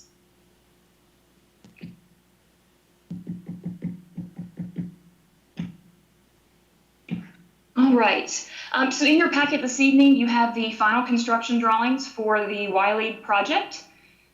We took a number of comments and feedback from various agencies, as well as Winston-Salem Secondary School staff and Wiley administration to complete these drawings for your review. And this evening, we are making the request that these be approved so we can move forward with the project. Are there any questions about that? I have Colin Moore, our Director of Construction Planning, with us this evening if you do have any. Are there any questions for Mr. Moore? Okay, then we'll move on to the land acquisitions for Ashley with Mr. Walker. Yes, and we can be very brief about this one as well. You've given us the okay financially to move forward.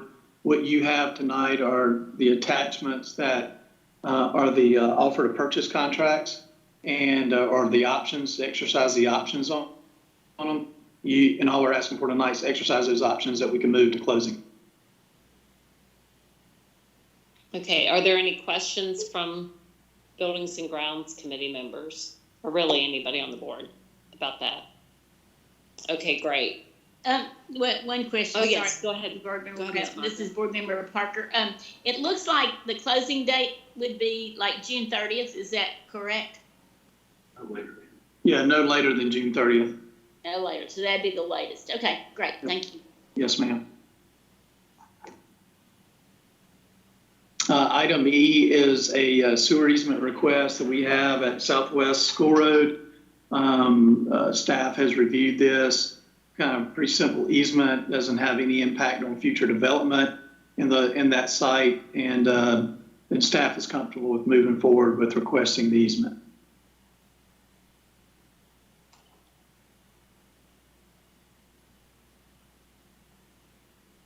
Any questions?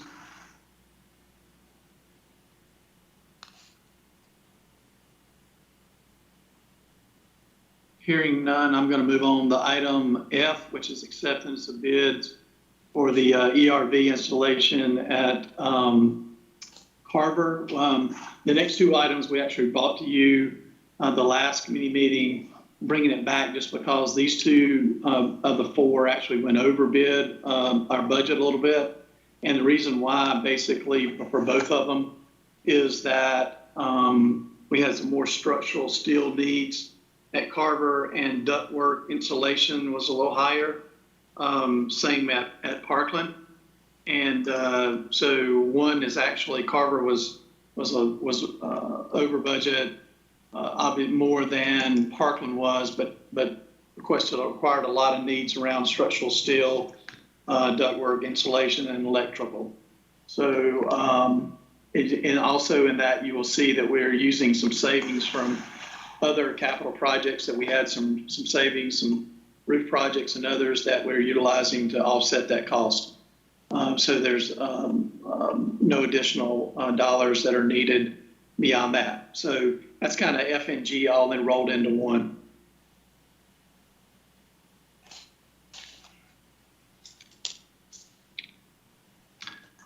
If there are no questions, are there any questions on those?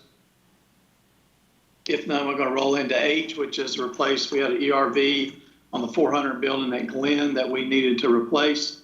And the estimated cost to replace the units around $500,000. The project's being funded from savings from, as you see, the projects in 2018-20, 2/3 bonds from the Reynolds Auditorium Chiller, Glen Chiller, and Sherwood Forest roof replacement projects. There was enough savings in those projects to cover the cost of this emergency need. And we would like to move forward and get that work done as soon as possible as well, so that we would have ERV when we come back to school in August. Any questions around H? If not, item I is a follow-up on the North Forsyth architect. Had a lot of discussion about that. We got approved it in committee, and then it came back to the board and had some further discussion.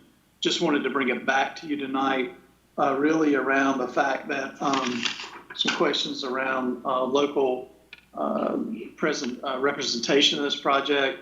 DLR did confirm that around somewhere between 40 and 48% of those will come back to the local architects here in Forsyth County around the civil, landscape, mechanical, electrical, and commissioning of the project. There was a committee that selected this vendor. The part that really sold, just so you know, at the school level was DAR actually came out to the school, walked the site, tried to understand the project in great detail, and kind of inquired, because this is going to be a challenging project because we're going to be doing this with students on campus. And he met with the administration of the school to work through some of the details. So there was a rubric involved in this process, and DLR did rank number one in that process. So just wanted to bring that back to you tonight as a follow-up from the previous meeting. Are there any questions about that? Because I know we had some discussion before.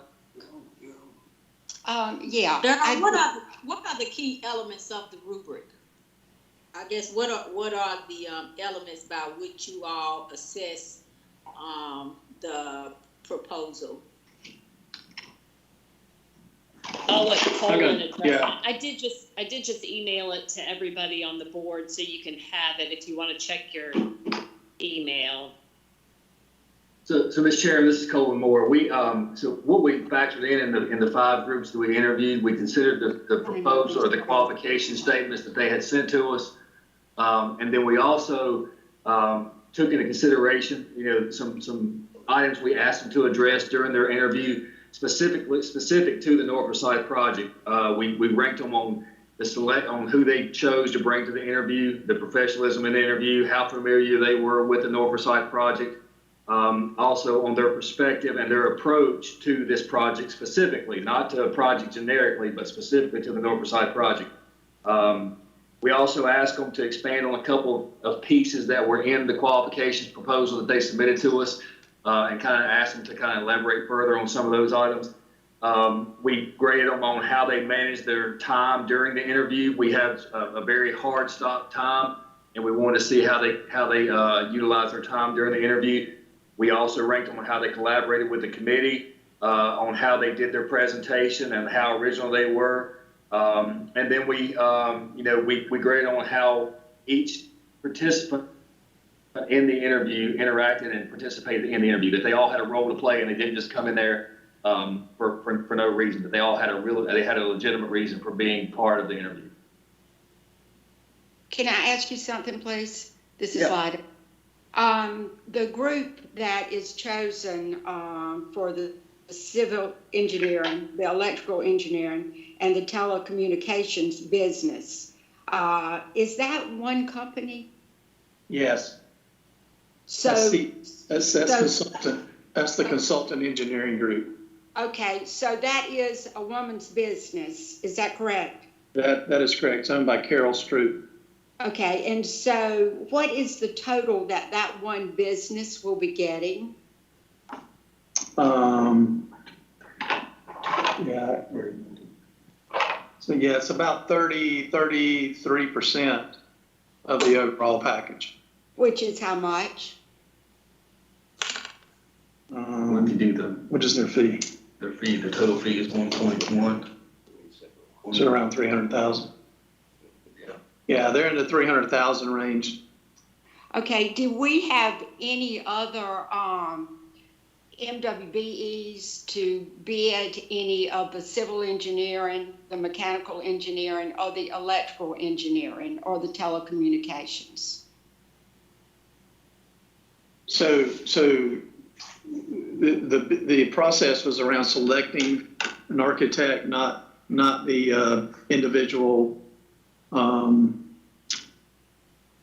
business models, I guess, around whether the engineering groups. I'm not sure, your good question is really, it's a good question, but it's really, our selection was really around an overall architect and not sort of the trades piece of this. Okay, so we're saying that the architect is the one that selected the MWBE firms. Is that correct? Yes, ma'am. And how many other MWBE firms do we have that were selected? I think that was the only one. There are two other local. I'm sorry. There was one. There was a structural group, and then there was commissioning group. So there were two other ones, and then there are two others that are just local architects. So from what I'm hearing, we are going to have $300,000 going to mainly one firm. Is that correct? They're getting the larger piece of it because they're doing three different trades within this bid.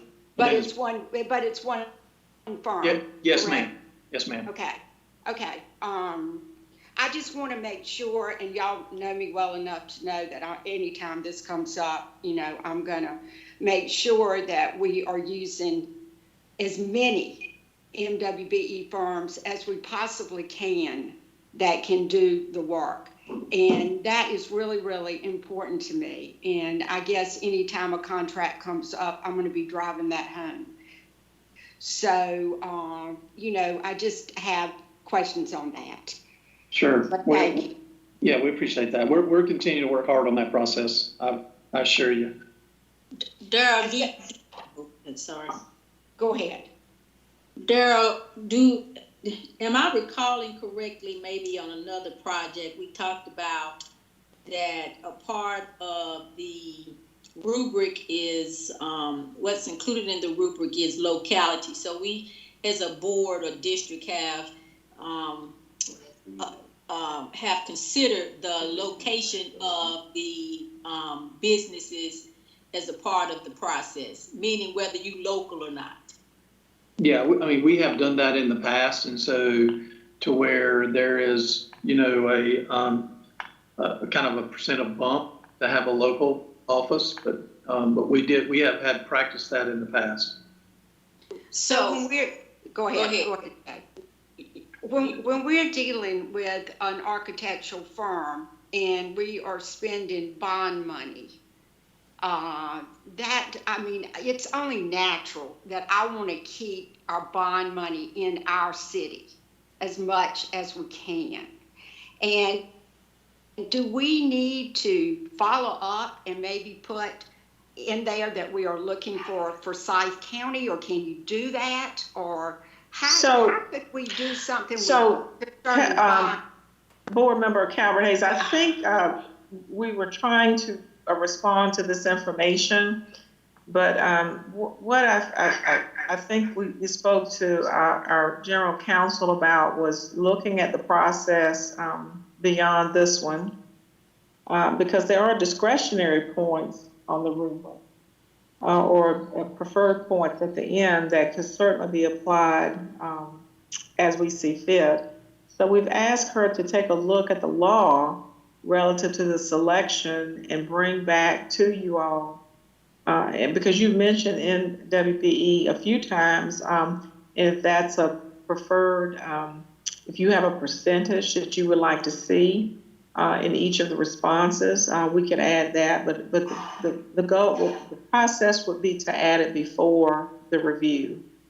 And so if we would continue with that, that would mean that General Counsel Jenkins, what she would do is go back and continue her research and bring to you all a rubric that's board approved and that we will use moving forward. Now, not every rubric fits every situation. So we would have to take some time and look at all the rubrics depending on the job available. So I guess my question is, does that sound acceptable? So that you have some feedback on the rubric and the process, and we're not getting into the to the business of selecting a vendor, and you're guiding the work of the selection versus the selection. Does that make sense?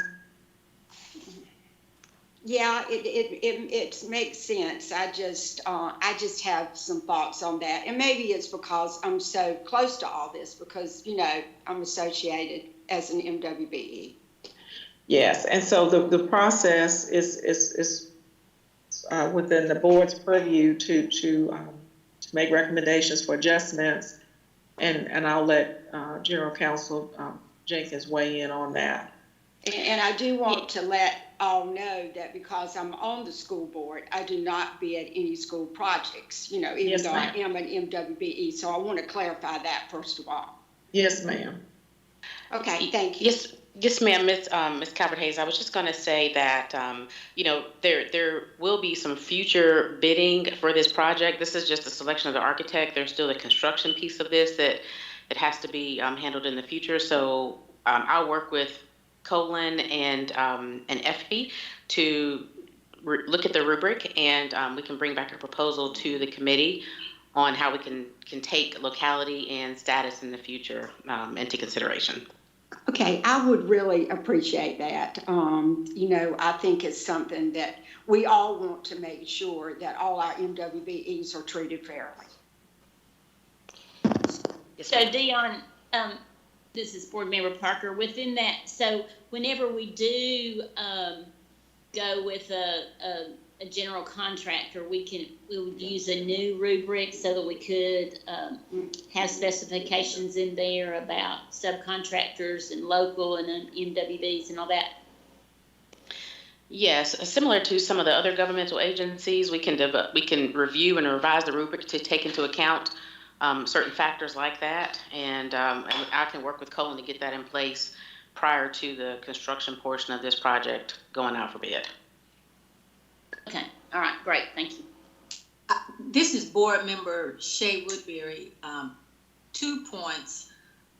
One question, 1 point. My question is maybe to Darrell and any of the former board members. What was the rationale behind including locality as a part of the consideration for any vendor? And this may sound commonsensical, but I just want us to be on record to the community. What was the consideration behind locality? Well, this is Darrell. I think we all want to keep it local. I think this is a really unique type project, and I mean, it's really specialized with a medical magnet. And so, I think that's one of the things that kind of brought this group a little bit to the top of the list. But in the past, we have worked really hard to try to keep local. Even in the 06 bond on the construction side, I think we said about 86% of the $250 million were either Guilford, Forsyth, or a Davie County contractor. 100% of the architect fees stayed in the county. But this is a really unique project. And so, but I do think we're all mindful and we want to do that. And it's quite honestly, when we get to the end of the bond and I do a final report to the commissioners, I provide them that data of how much money was spent locally and how much was invested to provide jobs and how many jobs we provided for every project. So I think we all want to get there. I think this is just a really unique situation, and I understand the questions and the concern of the board. Colin, tell me how this was so unique. Sorry, I'm kind of piggybacking on Daryl's laptop today, so I'd come around the table. This one is like Daryl said, it's a medical magnet. The consideration that it is a renovation. We're not doing. There's no capacity increase. Our goal and what we set forth as a committee that we asked the committee to do, and what we wanted to see with the architects is tell us how you can make North Forsyth the ideal school to attend. We want it to be the high school that everybody comes to. We don't need seats. We need people. We need bodies. So we issued them that challenge. How can you give us that assurance that you will design us the school that people want to attend? And this DLR group just rose to the top. I think they kind of just rose to the top of what they had to provide. Well, I mean, did we discuss with the group that was deciding on this, our bond money, and about our money staying here in our Forsyth County? Because, our Forsyth County residents are the ones that have voted for this. Right. We did, and in consideration of that, our architect fees are usually in the 4 or 5% range of the total project. So while we did consider local architect firms, this group just rose to the top, and it specifically was because we asked them to address how they would handle this uniqueness of the project that we had. We did have a consideration of that, but we then also thought, well, we're going to spend 75% of the project cost on construction. So there's a lot of good contractors around here, just like there are a lot of good architects, and that maybe we can implement some of that, and as we move forward, that some of the contract money can be local. Well, I am on Buildings and Grounds on that committee, and I would like to follow up on that also, if that's okay with you. Okay. This is Shay Woodbury again. I think that based on Lida's question about, well, how did they rise to the top? And then, Lida asked, well, what makes them so unique? And then, of course, Colin suggesting that they rose to the top. I think that's a good segue to say, I think the board would like to see the proposals of possibly the architects. And I think that it's evidently clear that our board wants this community to know that we understand that without a bond, we can't even purchase, any of these resources or buildings for our students. But most important, without a local tax base, there is no bond. So I can imagine if I'm a local architecture and I don't, I'm not,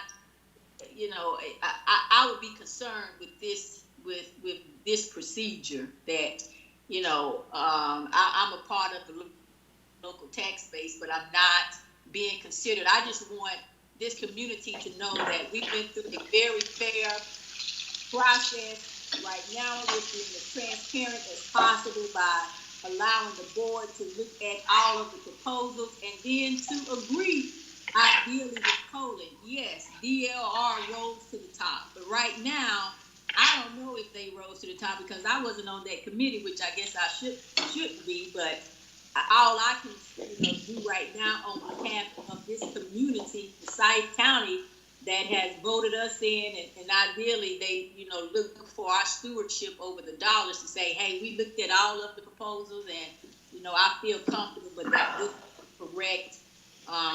This was the correct architect for this role, and we move forward. So this is Elizabeth. My concern is that we're having a long conversation about a rubric after the fact. And I think as far as process goes, it is reasonable and fair to change a rubric that everybody is presented to when we put it out to bid. But I do think that it's really unfair to change the rubric at this point. And potentially illegal. So I would really like our attorney to weigh in on that. So yes, I agree with you. As I stated last time, that we cannot change the rubric at this point. The process has gone through the committee, and the vendor has been selected. At this point, the role of the board is to either accept or reject the recommendation. And if you reject it, then the process starts from scratch. This is Board Member Crowley, and I also kind of liken it to the discussion we just had in the curriculum committee, and just having faith in our staff and their expertise, and the people that vet it out. You have to look at all the votes for a certain contractor or firm or consultant, and and have faith that they pick the right one based on their expertise and all the presentations. And I know it's not easy because I just went through it with curriculum, so I'm not saying it is, but I still feel like it's the right thing to do, that having faith that our staff is picking the best option possible for this particular job.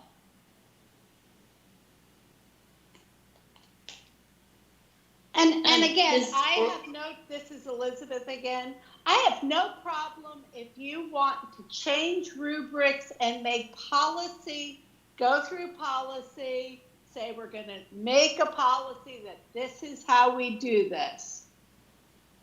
But I don't, that's going forward. That's not going backwards. And this came up again. And again, this is another project. They're ready to have this start moving. And we're kind of micromanaging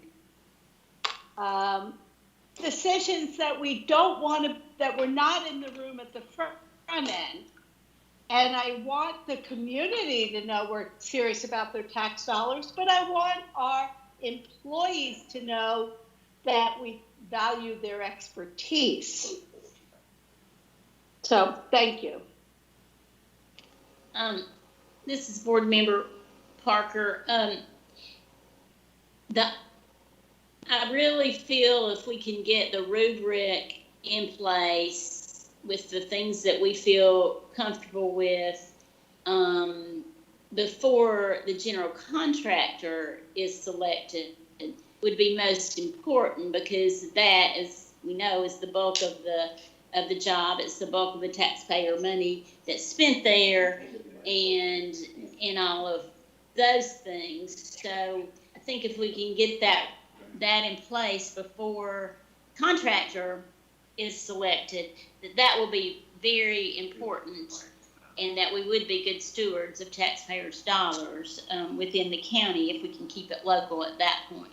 But I would agree at this point that they have made it, the committee made a selection that they felt good about, and we can go there, but going forward, we can have some different have different focus in place and as to who we select and what we feel is important to us as a board. Thank you, board members Motzinger and Parker, for those comments. Is there any further discussion on North Forsyth Architect? Okay, then we will move to the action items.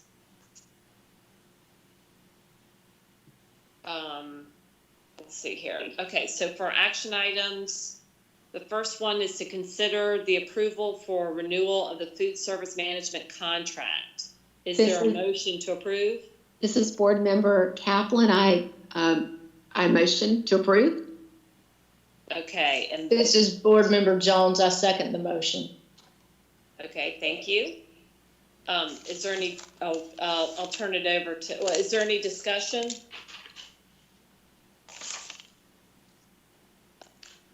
Okay, then I'll turn it over to the superintendent for the roll call vote. Okay, Leah Crowley, Yes. Lyda Calvert-Hayes, Yes. Marilyn Parker, Yes. Deanna Kaplan, Yes. Dana Jones. Yes. Passes.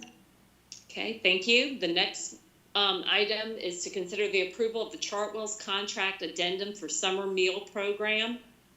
Is there a motion to approve? So moved. Thank you, Lyda. Is there a second? Second.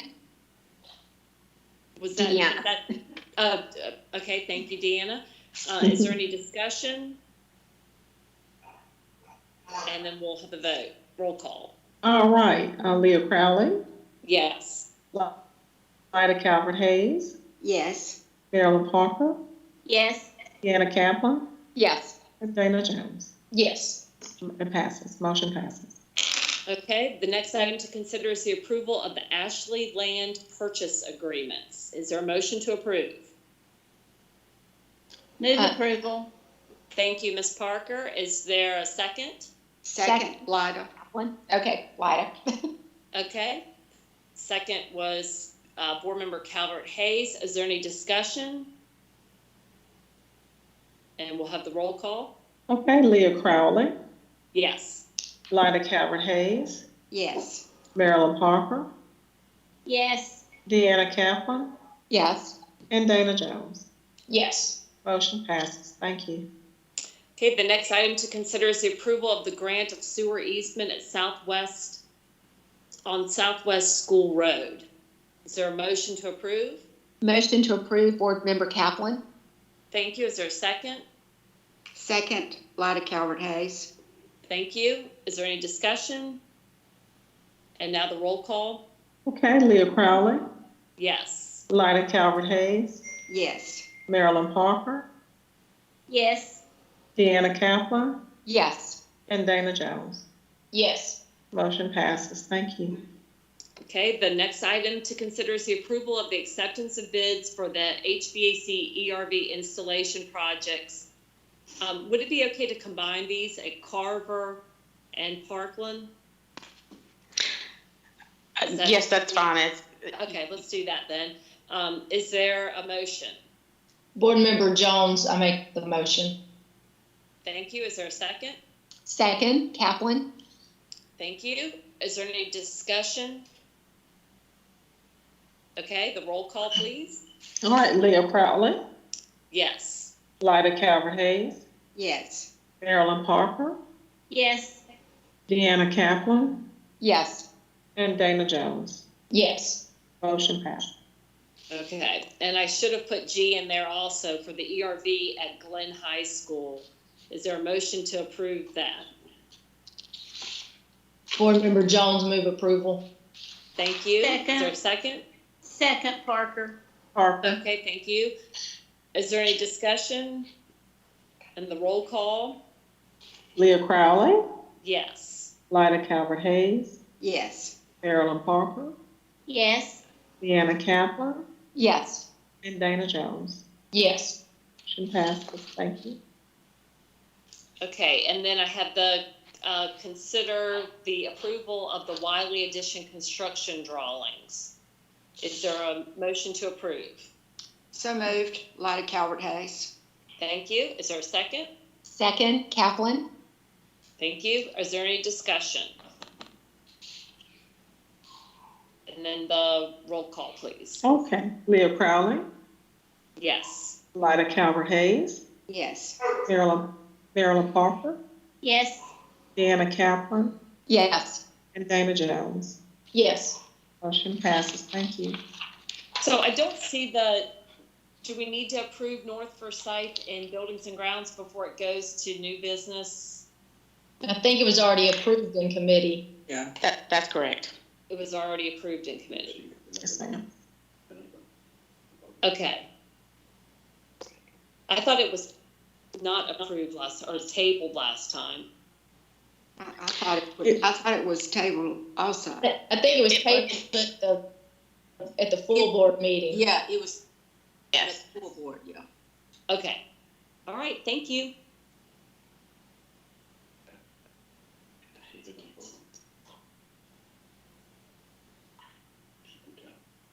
So I turn it over to Elizabeth with the policy committee. And it looks like our general counsel, Dion Jenkins, has some information to share with us. Yes, good evening again, board members. I will be very brief. As you all know, this is the time of year where we are, you all will be asked to make some decisions regarding administrator and teacher contracts. And so I just wanted to provide for you a refresher about the contract timelines and what we can expect for communication to those groups of folks. And so as you know, in North Carolina, teachers and administrators are employed pursuant to a contract. Those contracts are issued on a fiscal year basis and they expire on June 30th, some of them, depending upon if this is the end of the term. And so state law sets certain timelines for notification about the process for renewal and non-renewal of those contracts. So for administrators, there's a deadline, a statutory deadline of May 1st, whereby if there's an administrator who is being recommended for non-renewal, in other words, if the superintendent is not recommending that they be issued a new contract for the following year, that they have to be notified by May 1st. And the board has to take action no later than June 1st.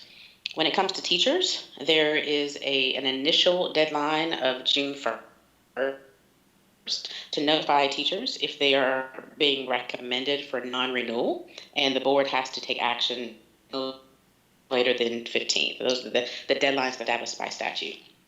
There is no deadline, so to speak, for when a district or when the board has to issue new contracts. However, over the next week, you should be receiving some additional information about recommendations in closed session, of course, and you'll be asked to take action at the end of May and beginning of June. We also will be sending out a communication to administrators and teachers later this week with kind of an overview of what they should expect as far as when they should be receiving their contracts. So I know this is a time of year where there are questions about when will we receive our contracts. So we'll be sending out a communication for that really, really soon. But from your standpoint, you should expect to receive some additional information about these recommendations in the next 2 meetings. So that was my really brief overview of the contract renewal timeline. Are there any questions?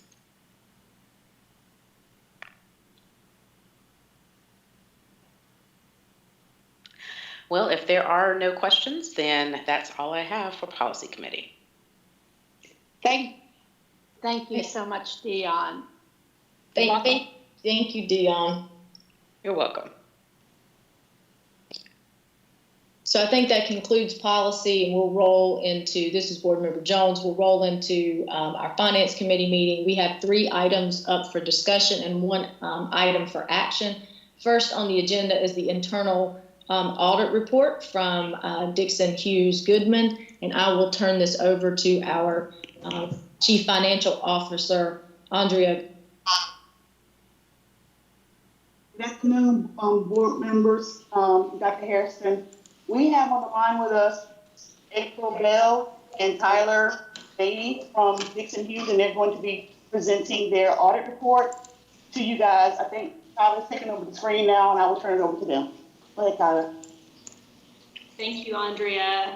So this is April Bell, audit partner with Dixon, Hughes, Goodman. I sit here in Winston-Salem, as does Tyler Beatty, who's joining me tonight for this presentation. Tyler Beatty is the senior manager on the audit engagement for Winston-Salem Forsyth County Schools. So we have concluded our external audit of the Winston-Salem Forsyth County School Board for the year ending June 30, 2019. And that's what we are presenting to you tonight, are the results of that audit. So we have put together a PowerPoint presentation very similar to what you've seen in years past. We've pulled out some financial highlights from the financial statements to share with you tonight, and we've shared some historical information so that you will have a benchmark for the information that you're seeing for the year ending June 30, 2019. I will tell you that the audit report was submitted to the Local Government Commission during the month of April, and it was accepted by the Local Government Commission earlier this month. So that has been completed, and the financial statements have been approved by the state of North Carolina. We have also submitted the information for the single audit to the Federal Audit Clearinghouse. That was done last week, and maybe even approved late last week. If not late last week, then yesterday. So you are in good standing as far as that is concerned. So just want to thank everybody on the board for the opportunity to serve you again this year. I will just say that if you'll remember last year, we made this presentation in June. So just want to acknowledge the fact that Andrea and her team have done a good job of helping us get through the audit this year. It is later, I'm sure, than all of you would like to receive the audit report, but you'll think back over the last couple of months and recognize the fact that Andrea has only been on board just a couple months, and I can tell you that she has done just a really good job helping us get the information that we needed to be able to finish the audit. So very much appreciate the efforts that she and her group have done to get us the information that we need to finish the audit. So I'm going to go ahead and turn it over to Tyler to walk through the PowerPoint presentation. When he finishes the presentation, we are happy to answer any questions that you have about the information that we're sharing with you tonight. Hey everyone, my name's Tyler Beatty. As April mentioned, I'm a senior manager with Dixon, Hughes, Goodman. First and foremost, to April's point, I'd like to start out by thanking Andrea and her entire team for the help they provided us during this year's audit. So the agenda for tonight, we're going to walk through the deliverables of the audit, which should have been emailed over to you, which includes the financial statements and then the communication report to the board. And then we'll also do a quick review of the compliance audit, as well as review some of those financial highlights. So all of the hard work that everyone contributes to the audit is primarily to enable us to issue an opinion on the financial statement. So if you look, which begins on page 1 of the financial statement report, you'll note the independent auditor's report, which it gives an unmodified opinion. So attached on this slide is the snippet of the opinion within the full audit report. So this is the opinion that you want to receive, and what it does, it gives financial statement users an indication that the information included in the financial statements is materially accurate. And you can find the full independent auditor's opinion, which begins on page 1 of the financial statements. So now we'll do a quick review of the communication to the board, which is the other report that you should have received along with the financial statements. So there are various aspects of the audit process that are required to be communicated to the board. They are any significant estimates or sensitive disclosures would be included in this report.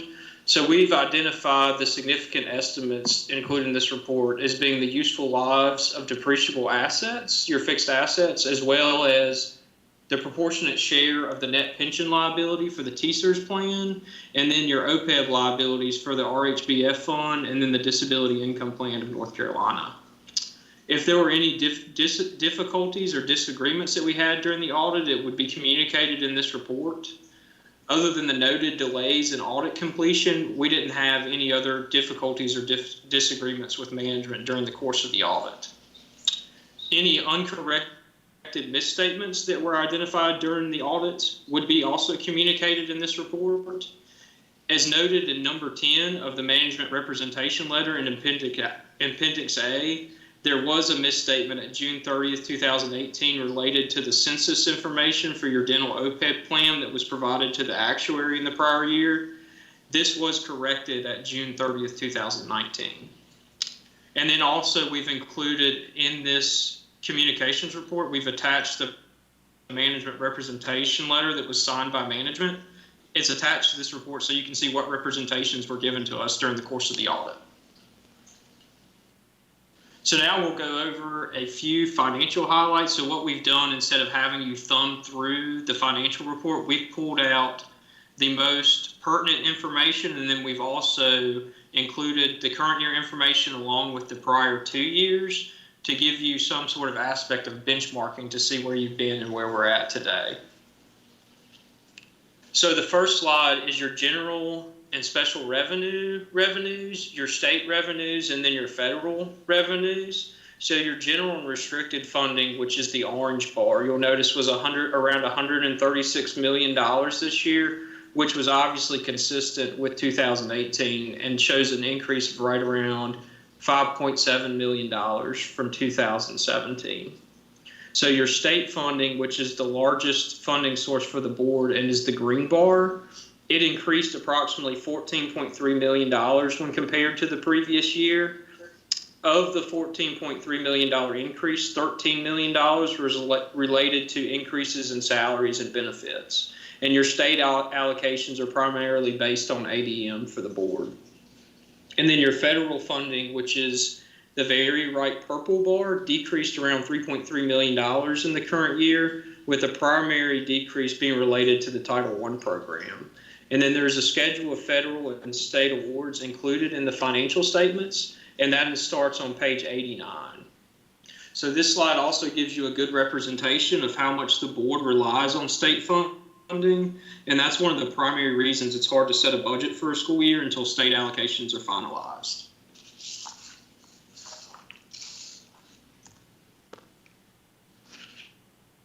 So the next slide is your expenditures by purpose, and it's as a percentage of your total general, state, and federal expenditures. This slide gives you a visual representation of where money is being spent each year. You'll notice that the board has consistently spent around 84% on instructional services, with the remaining 16% being spent on operational and support services. As auditors, we look for consistency in this ratio year over year, which obviously this slide indicates.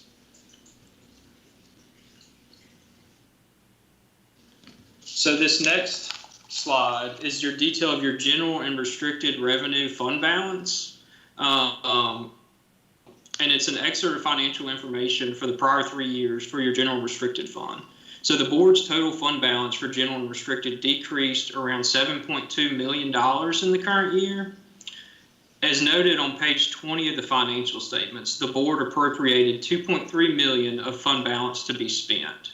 The difference between the appropriated amount and the realized amount is related to the budget violations noted in the general fund in the current year. The biggest budget violation was $3.8 million in the regular instructional purpose code.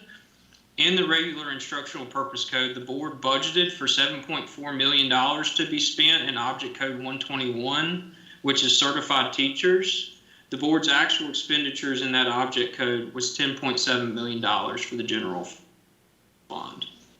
Tyler, this is Board Member Jones. Can I just ask a question at this point? And that would be, in doing that, are those typically, would that be something that and you may not be able to answer this, and someone else on the call may, but when those types of things are found, and that's basically payroll, or did not have enough budgeted to cover personnel, would those things at some point come before a board to then make an amendment to the budget to transfer those funds?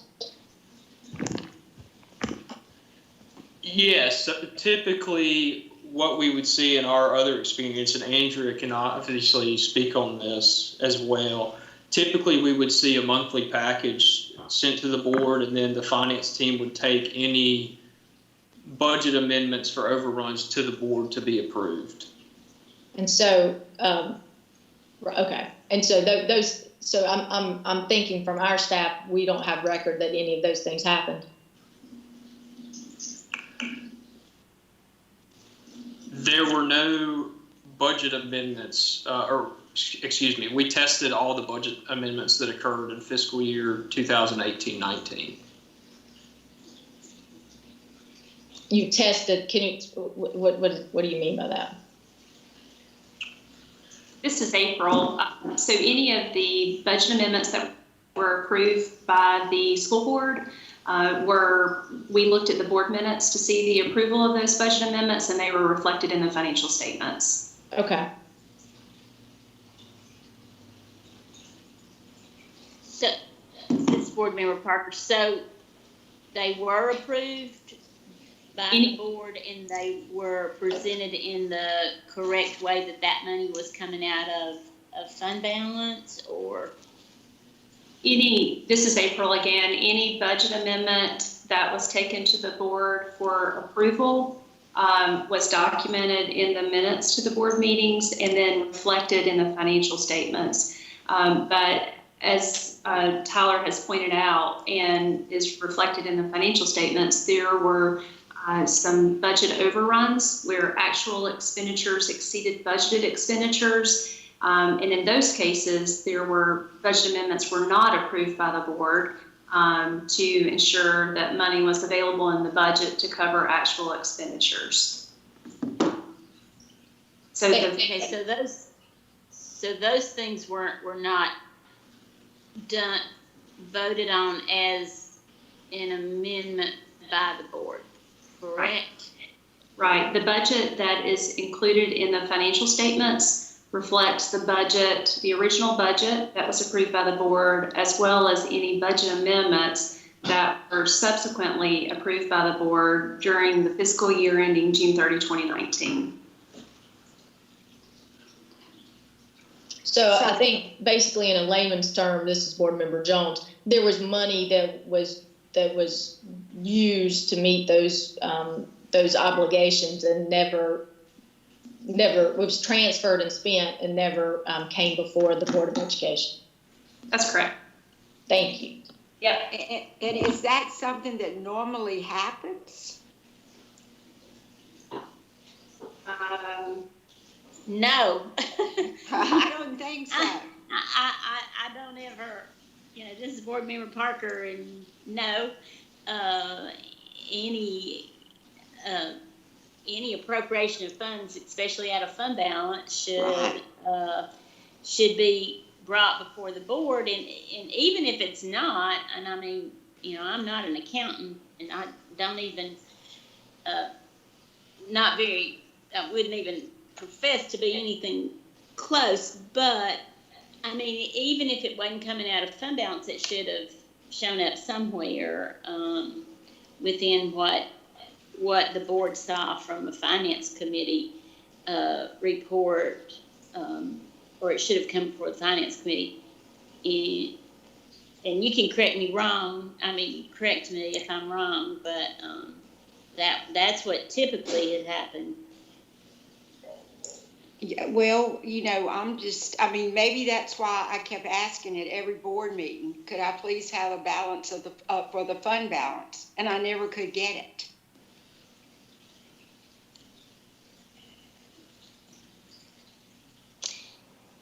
April, is that, it should have shown up somewhere and we should have voted. Is that correct? I mean, that's what typically happens. I mean, I know that you are only there to state facts and not recommendations or any of those things, but from our past audits, typically, is that what has gone on? I'll just ask it in that way. Yeah, that is typically what we see. And in fact, when Tyler gets to the part of the presentation related to the findings, you'll see there is a North Carolina general statute that requires that that the board approve budget to cover any expenditures that incur, and so that's why budget expenditures that exceed budget have to be reported as a finding, because there is a North Carolina general statute that requires that. Yeah. And this is Board Member Kaplan, and I'm going to wait until you finally give your presentation, but I do have a couple of questions and a comment to make when you're done. Thank you. Okay. All righty. Should we continue on, or we can keep the conversation fluid? No, I think let's go ahead, Tyler. Okay, perfect. And when we get to the end for questions, if I need to thumb back through to some previous slides, just let us know. All righty. So the next slide that we have is a snippet of your capital projects fund. It's important to note that the capital outlay fund, which is your Fund 4, had no available cash in the prior year and had spent the majority of its fund balance. In the current year, which is June 30th, 2019, the board had expenditures in excess of revenues, which resulted in a fund deficit at June 30th, 2019 of $1.4 million. So outside of the bond money that was received, it appears that the board received around $11.1 million of state and local appropriations, but spent $12.9 million in fiscal year 2019, which is the primary reason for the deficit at June 30th, 2019. And then lastly, this is a snapshot of your child nutrition fund. So cash has increased $274,000 in your child nutrition fund when compared to the prior year. Your operating revenues have also increased $140,000 due to slight increases in student participation. Your personnel expense remained relatively consistent and decreased right around $3,000 in the current year. The increase in the net position shown in the current year is related to the net income attributable to the fund in fiscal year 2019. So now we'll look over the compliance and the single audit. As part of government auditing standards, we're required to evaluate the board's compliance with laws and regulations, contracts and agreements, including grant agreements. Included in the financial statements is what is known as our Yellow Book report, which summarizes the results of this. As noted on the slide, we did note 5 findings, all of which were determined to be material weaknesses related to the Yellow Book, and it's detailed in the schedule of findings and question cost, which begins on page 75 of the financial statements. The board's response and corrective actions can be found on page 80.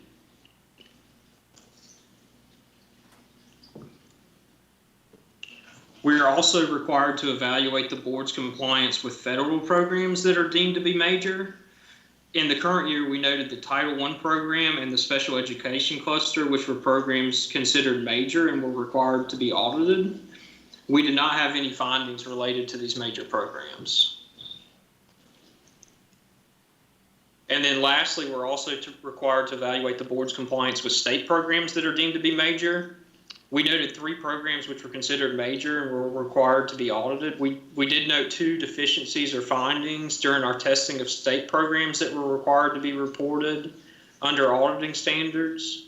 The detail for these findings can be found on page 78 of the report, and the board's response and corrective actions can be found on page 80.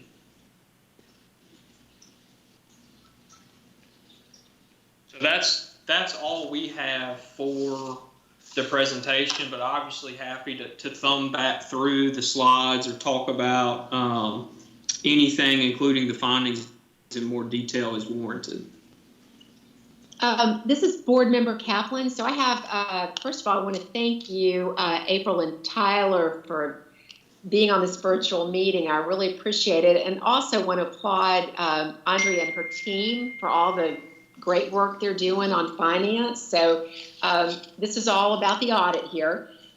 So first question, what are your key concerns regarding the overall accounting process? And can you give me examples as well as what actions you would recommend to fix the process. Considering, for 2 or more years, we've had a lot of problems and some repeat problems. So thank you.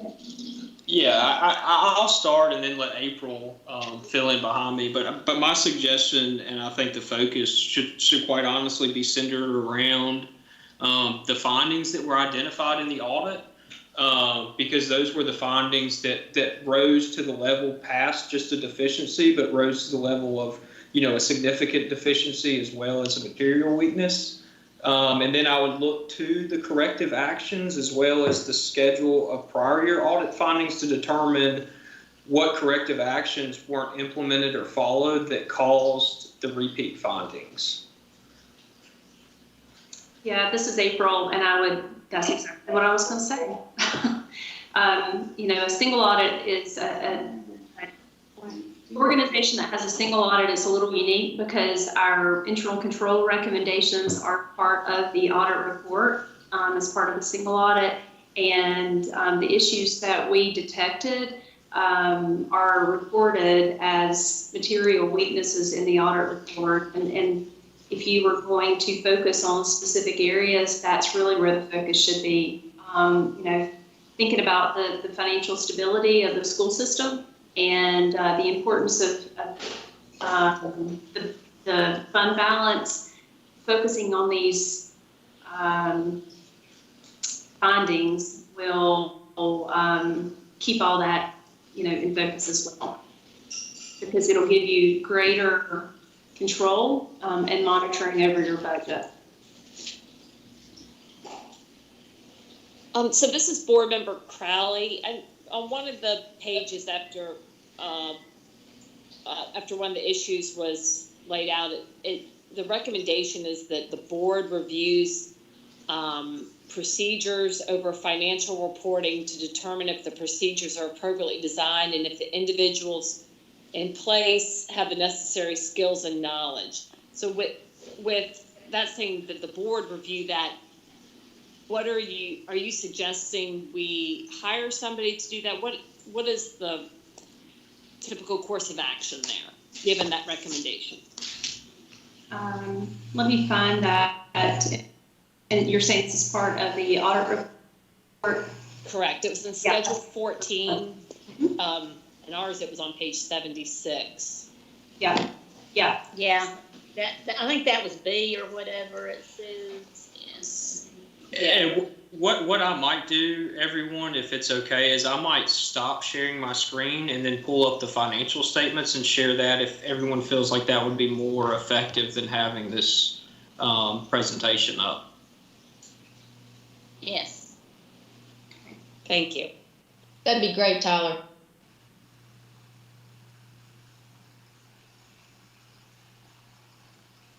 I'm going to wait for him to do that, and then we can talk about it after he has it pulled up.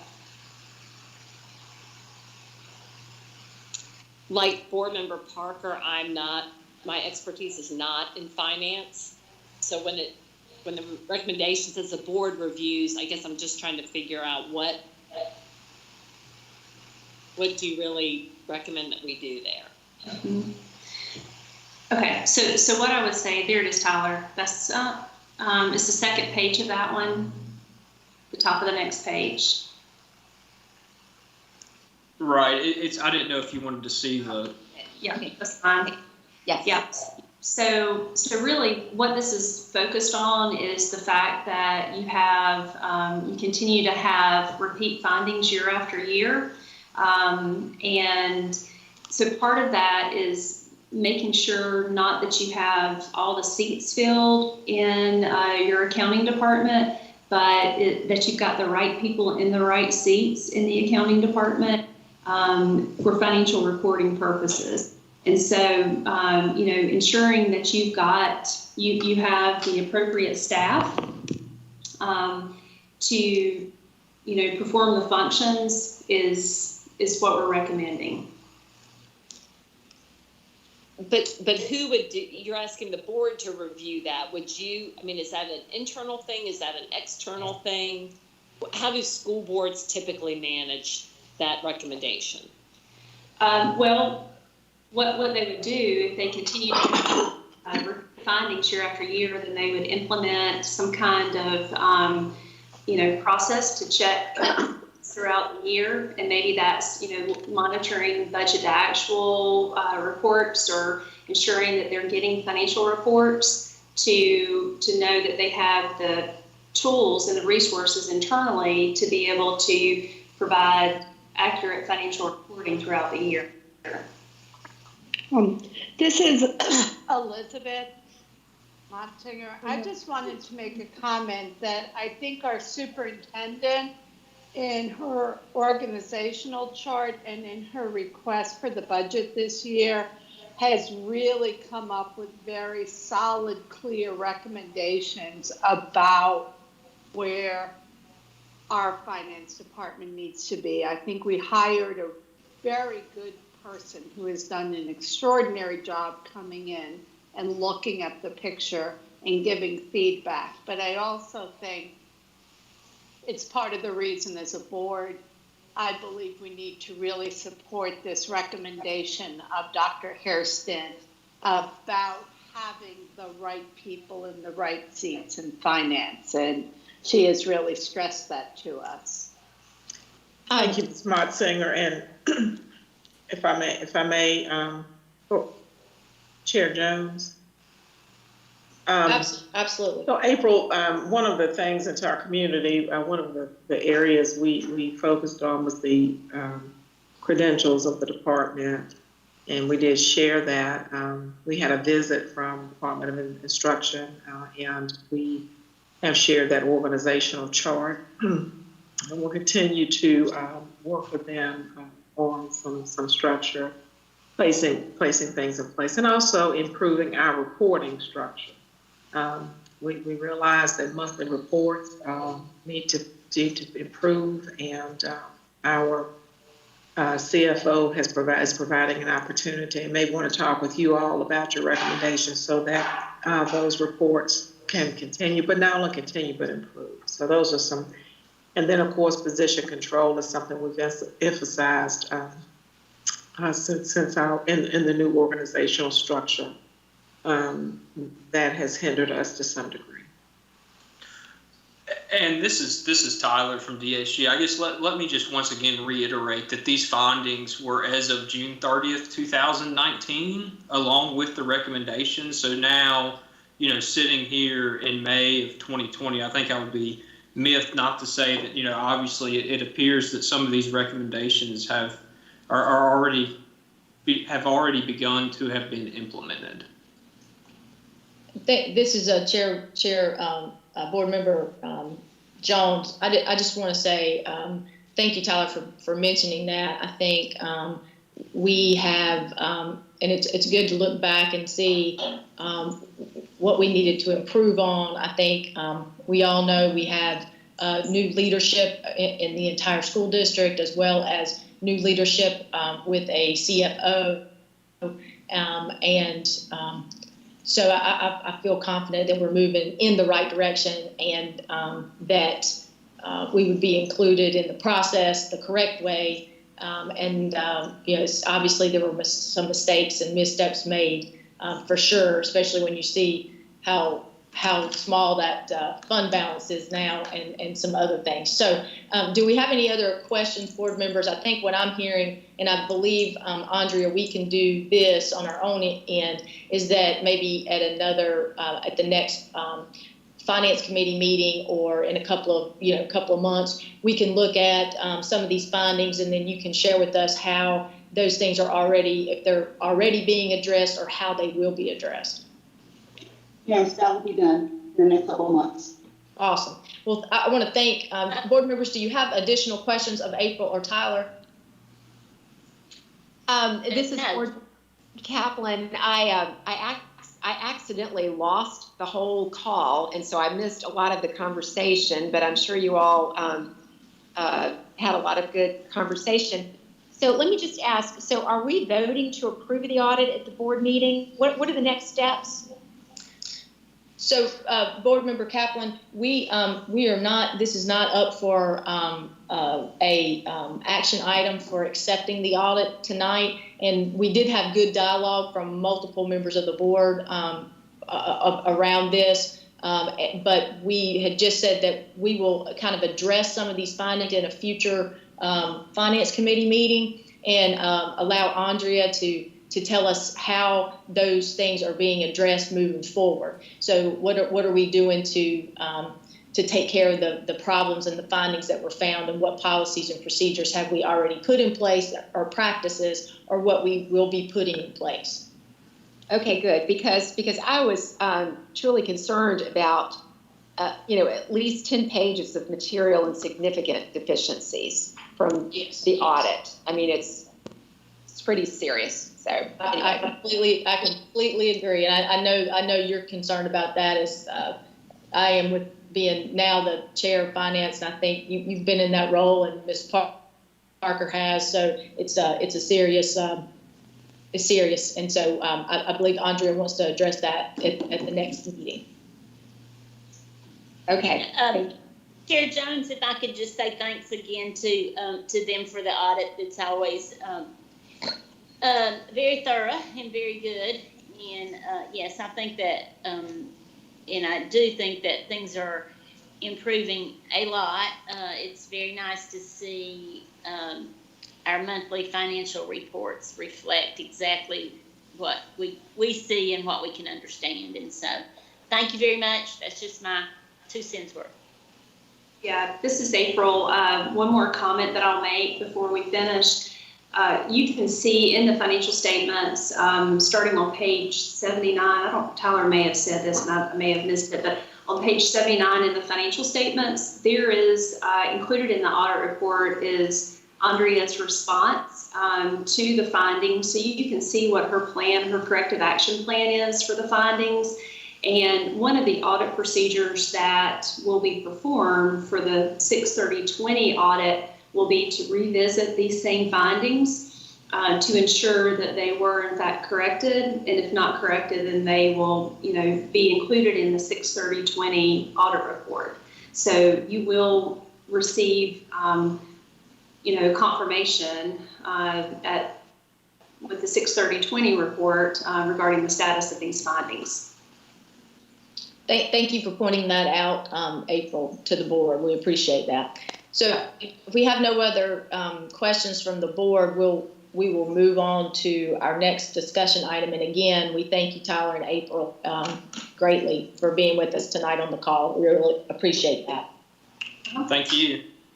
Okay, so board will move on to the next discussion item, and that is the budget amendment number 3 and transfer number 3. And Andrea, I will ask you to go through that with the board.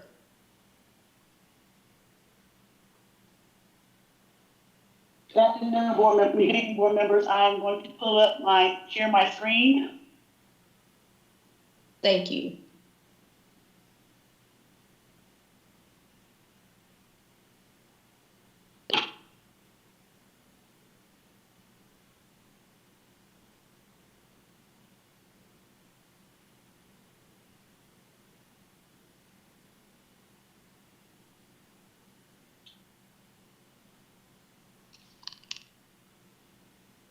I can find it.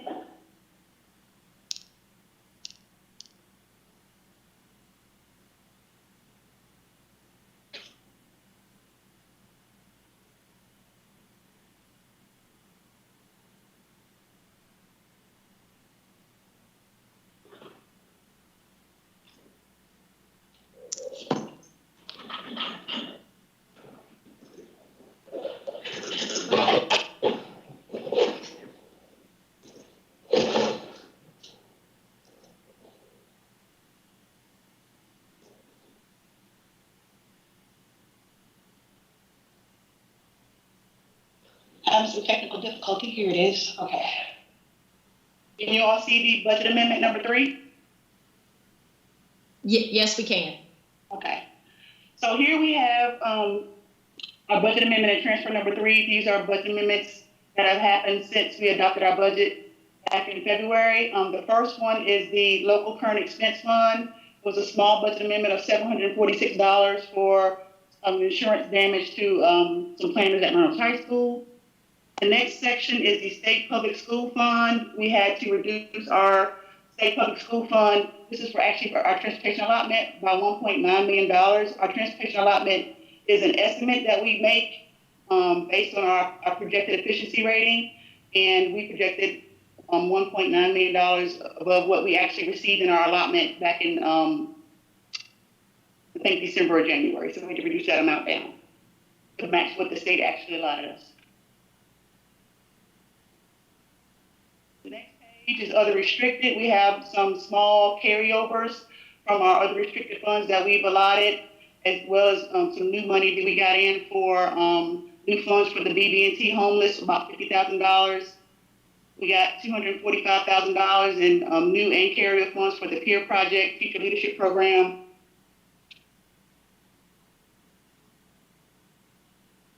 We have budget amendments for carryover funds for the Inspire 340 grant and some other small carryover funds that we've had for a total of $398,767.26 for other restricted funds. Next, we have our capital outlay. And as you can see, there's a lot of capital outlay amendments for the month. We actually have appropriated the $87.5 million in bonds that were sold last year. We've appropriated all of those funds for different projects. We have $25.2 million for Brunson, $17 million for Philo Middle renovation, $3.3 million for safety and camera updates, $26.9 million for the new Robinson Road Middle School, $9 million for Easton, $9.3 for Wiley Middle Addition and gym replacement, $1.9 million for North Forsyth School renovation, small amount there for an insurance claim at Reynolds High School, another small amount for some metal recycling, for a grand total of $92.8 million in capital outlay funds. Next, we have a reduction in our child nutrition funds due to the COVID-19. We've reduced our child nutrition and then a budget amendment based on the lower expenses that we've had. So we lowered our budget there for $2.5 million. We also have some small budget transfers. One for instructional services to meet the needs of the programs. We shifted some money around so they could actually, they had some vacant positions that we moved around to fund their office. And then CTE had a small transfer in order to buy computer setups and the field trips. A summary of all the budget amendments and transfers for each of the funds. Grand summary. So we're amending the budget by $88.7 million, but most of which is the capital outlay funds. This board member Kaplan, what is WSF Reforestation Project? What is that? Is that in the capital budget? No, it's not in the capital. I'm sorry. I might be putting the horse before the cart. I'm trying to find out where I saw it earlier. Oh, this is, I would have to ask about that. This is other restricted funds. It's a grant. Okay. I believe, is that the grant that we received from the Winston-Salem Foundation, Elizabeth?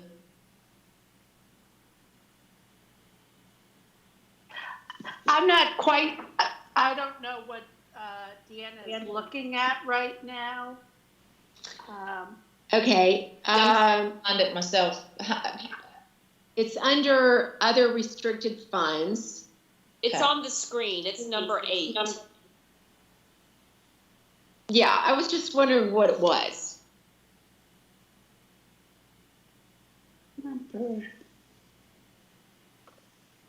It's for 9,000 carryover funds for WSF Reforestation Project. It's a grant. I can ask one of my staff members what it is and get back to you tomorrow on it, but it's a grant. Okay. I could be completely wrong, Board Member Kaplan, but at one point in time, there was a grant to look into and Elizabeth can tell you exactly what it was, but there so Yeah, you go ahead, Elizabeth. Was a $20,000 planning grant we got from the Winston-Salem Foundation. So I don't know if that still exists in that format or not. I don't think so. I think it got paid out, but it's possible there is money there there is still money. So I don't know. But I do know we got a $20,000 planning grant for Forest for Sight, and I think obviously at some point we would love to go back and look at that. Okay, thanks. I was just curious. I didn't know what it was. Thank you. That's the only thing I can think of, but I'm sure, Andrea, you can look up and tell us specifically if you'll send that to us. Okay, and so if there's still planning money for that, that would be great. All right. So we'll move on to the next item, and that's monthly revenues and expenditures. Okay. Can everyone see the monthly revenue expenditure screen? Yes, we can. Okay. So here you see we're comparing our sales as of the end of April of 2019. At the end of April of 2019, we had 83% revenues received. Right now we're at about 80. So we're still in line with our revenues. It's a little bit lower this year, obviously, because of COVID-19, and our expenses are also a little bit lower percentage-wise because of COVID-19, so we're spending a little bit less. Our expenditures for April of 2019 were at around 90%. Right now we're at 86.5%. So we're not over what we were last year. We're a little bit under, like I said, due to us spending a little bit less because of COVID-19. This is Board Member Crowley. I have a question about the financial and human resources line, and it looks like we're at a negative 500,000. Does that sound right? Yeah, we need to do some budget amendments. Part of the problem that we had last year was that budget amendments, there's a month lag, and we took budget amendments, we bring budget amendments for the next month, and budget amendments weren't done in June of last year, which we'll do this year. We're going to be bringing budget amendments for June, try to bring those in June so that we can, as we're closing the books, we can do budget amendments, because we try to maximize our funds and shift expenses around so that we eat up all of the state funds first, because we don't want to give them any money back. So we use up all our state funds, and then the balance falls to local, and we try to maximize all of our funding that way. So we will need to do some budget amendments in order to shift the funds around so that we will not be over on any purpose code before we close the books for the fiscal year. So I had that same question that Board Member Crowley had. This is Board Member Parker. So the shifting of those funds, would that be in a position or? Well, I think the majority of this is because we got a bill for our financial software above what we had in the budget this year of about $370,000 that we had to pay. So right now that, we had to pay that out of our funds this year that wasn't budgeted. So we'll have to do a budget amendment in order to move those funds from a different category to this category. Okay, so that was actually what it would, that'll be reflected, that's what it's for then, correct? Yeah, those budget amendments will come. I'm working on trying to close the books for starting fiscal year end close now that the budget is done. I'm working on fiscal year end close, and we'll be doing a lot of budget amendments, moving funds around in order for us not to be over on purpose code, so we won't have these audit findings like we had last year. And one of the things we'll have to do is bring June budget amendments to the board in June, so that we can have those budget amendments approved for us, as we're closing the books and shifting funds around in order for us to, spend all of our funds and close the books. So we'll be having a budget amendments come to you in June for the month of June. Super. That sounds wonderful. Thank you. Do we have board members additional questions of Andrea around our monthly report? Okay, great. Again, thank you, Andrea. We have one, that concludes our discussion items for finance. We have one action item, and that is to for the committee to actually approve the budget amendment number 3 and transfer number 3. Do I have a motion to approve? This is Elizabeth. Second. Okay, so who made the motion? Sorry. Elizabeth? Board Member Parker, sorry. Board Member Parker, okay. And we have a second by Ms. Motzinger. Okay. Dr. Harrison, if you'll do the roll call. All right. Dana Jones, Yes. Marilyn Parker, Yes. Deanna Kaplan, Yes. Elizabeth Motzinger, Yes. and Andrea Bramer. Yes. Thank you. Motion passes. Okay, that concludes all of our business for finance. Chair Woodbury? Thank you, Board Member John. Our next agenda item is new business. We have a few action items to take under new business. The first is to consider approval of North Forsyth Architect. Is there a motion? Board Member Crowley moves. Second, Kaplan. Are there any questions or discussion? This is Board Member Jones. I think we had good discussion around trying to review the process moving forward.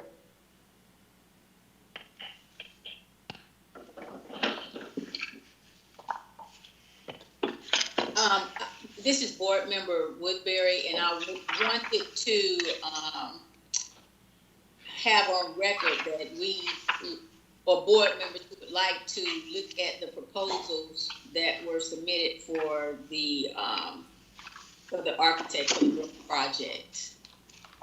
I think some emails may have been sent out, and maybe once I go through them, because right now, of course, I'm trying to stay focused with this meeting, so I didn't really go into my emails. But if that's the information that has been requested, I appreciate it. I may be behind, what I'm asking, but that is what I would like to have on record, that we have an opportunity as board members to review the proposals that were submitted, in all fairness to all of the architects that presented. And I do agree with Elizabeth that, we must consider the trust that we have in our staff to bring forth to us the best the best proposals possible.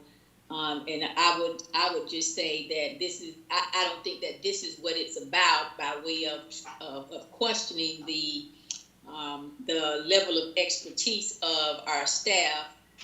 I just want to make sure, due to the sensitivity of bonds and the local groups trying to, of course, also vie for proposals, that we're very conscientious of all that have presented, and as a board, we're very clear about what we're voting on.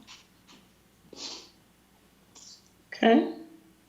And I also would like to bring out that when it is bond money, that if there's some way that we can work with our local people that are going to be spending the bond money, and voted for the bond money.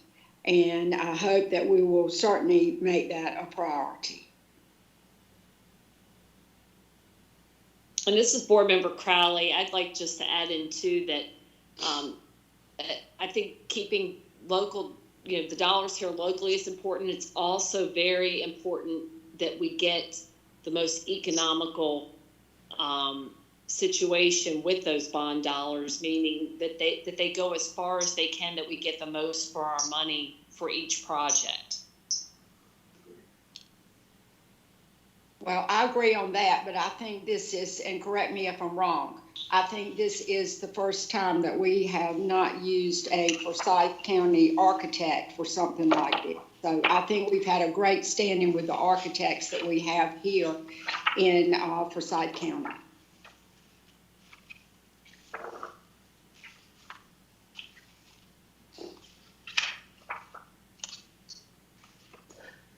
Any further questions or discussion? If not, then I'll have Dr. Harrison to do the roll call. All right, Chair Woodbury, Yes. Lyda Calvert-Hayes, No. Barbara Burke, Yes. Andrea Bramer, No. Leah Crowley, Yes. Dana Jones, Yes. Deanna Kaplan, Yes. Elizabeth Monsinger, Yes. and Marilyn Parker. Yes. And the motion passes. The next item is to consider approval of Glen High School ERV for 400 building.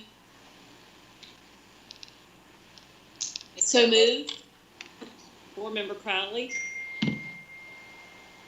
Okay. Second, Kaplan.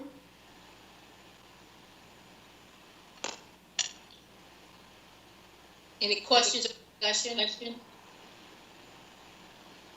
Okay, Dr. Harrison, if you can take the roll. Yes, ma'am. Chair Woodbury, Yes.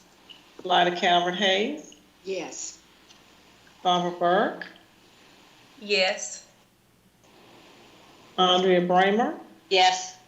Leah Crowley, Yes. Dana Jones, Yes. Deanna Kaplan, Yes. Elizabeth Monsinger, Yes. and Marilyn Parker. Yes. Okay, motion passes. Thank you.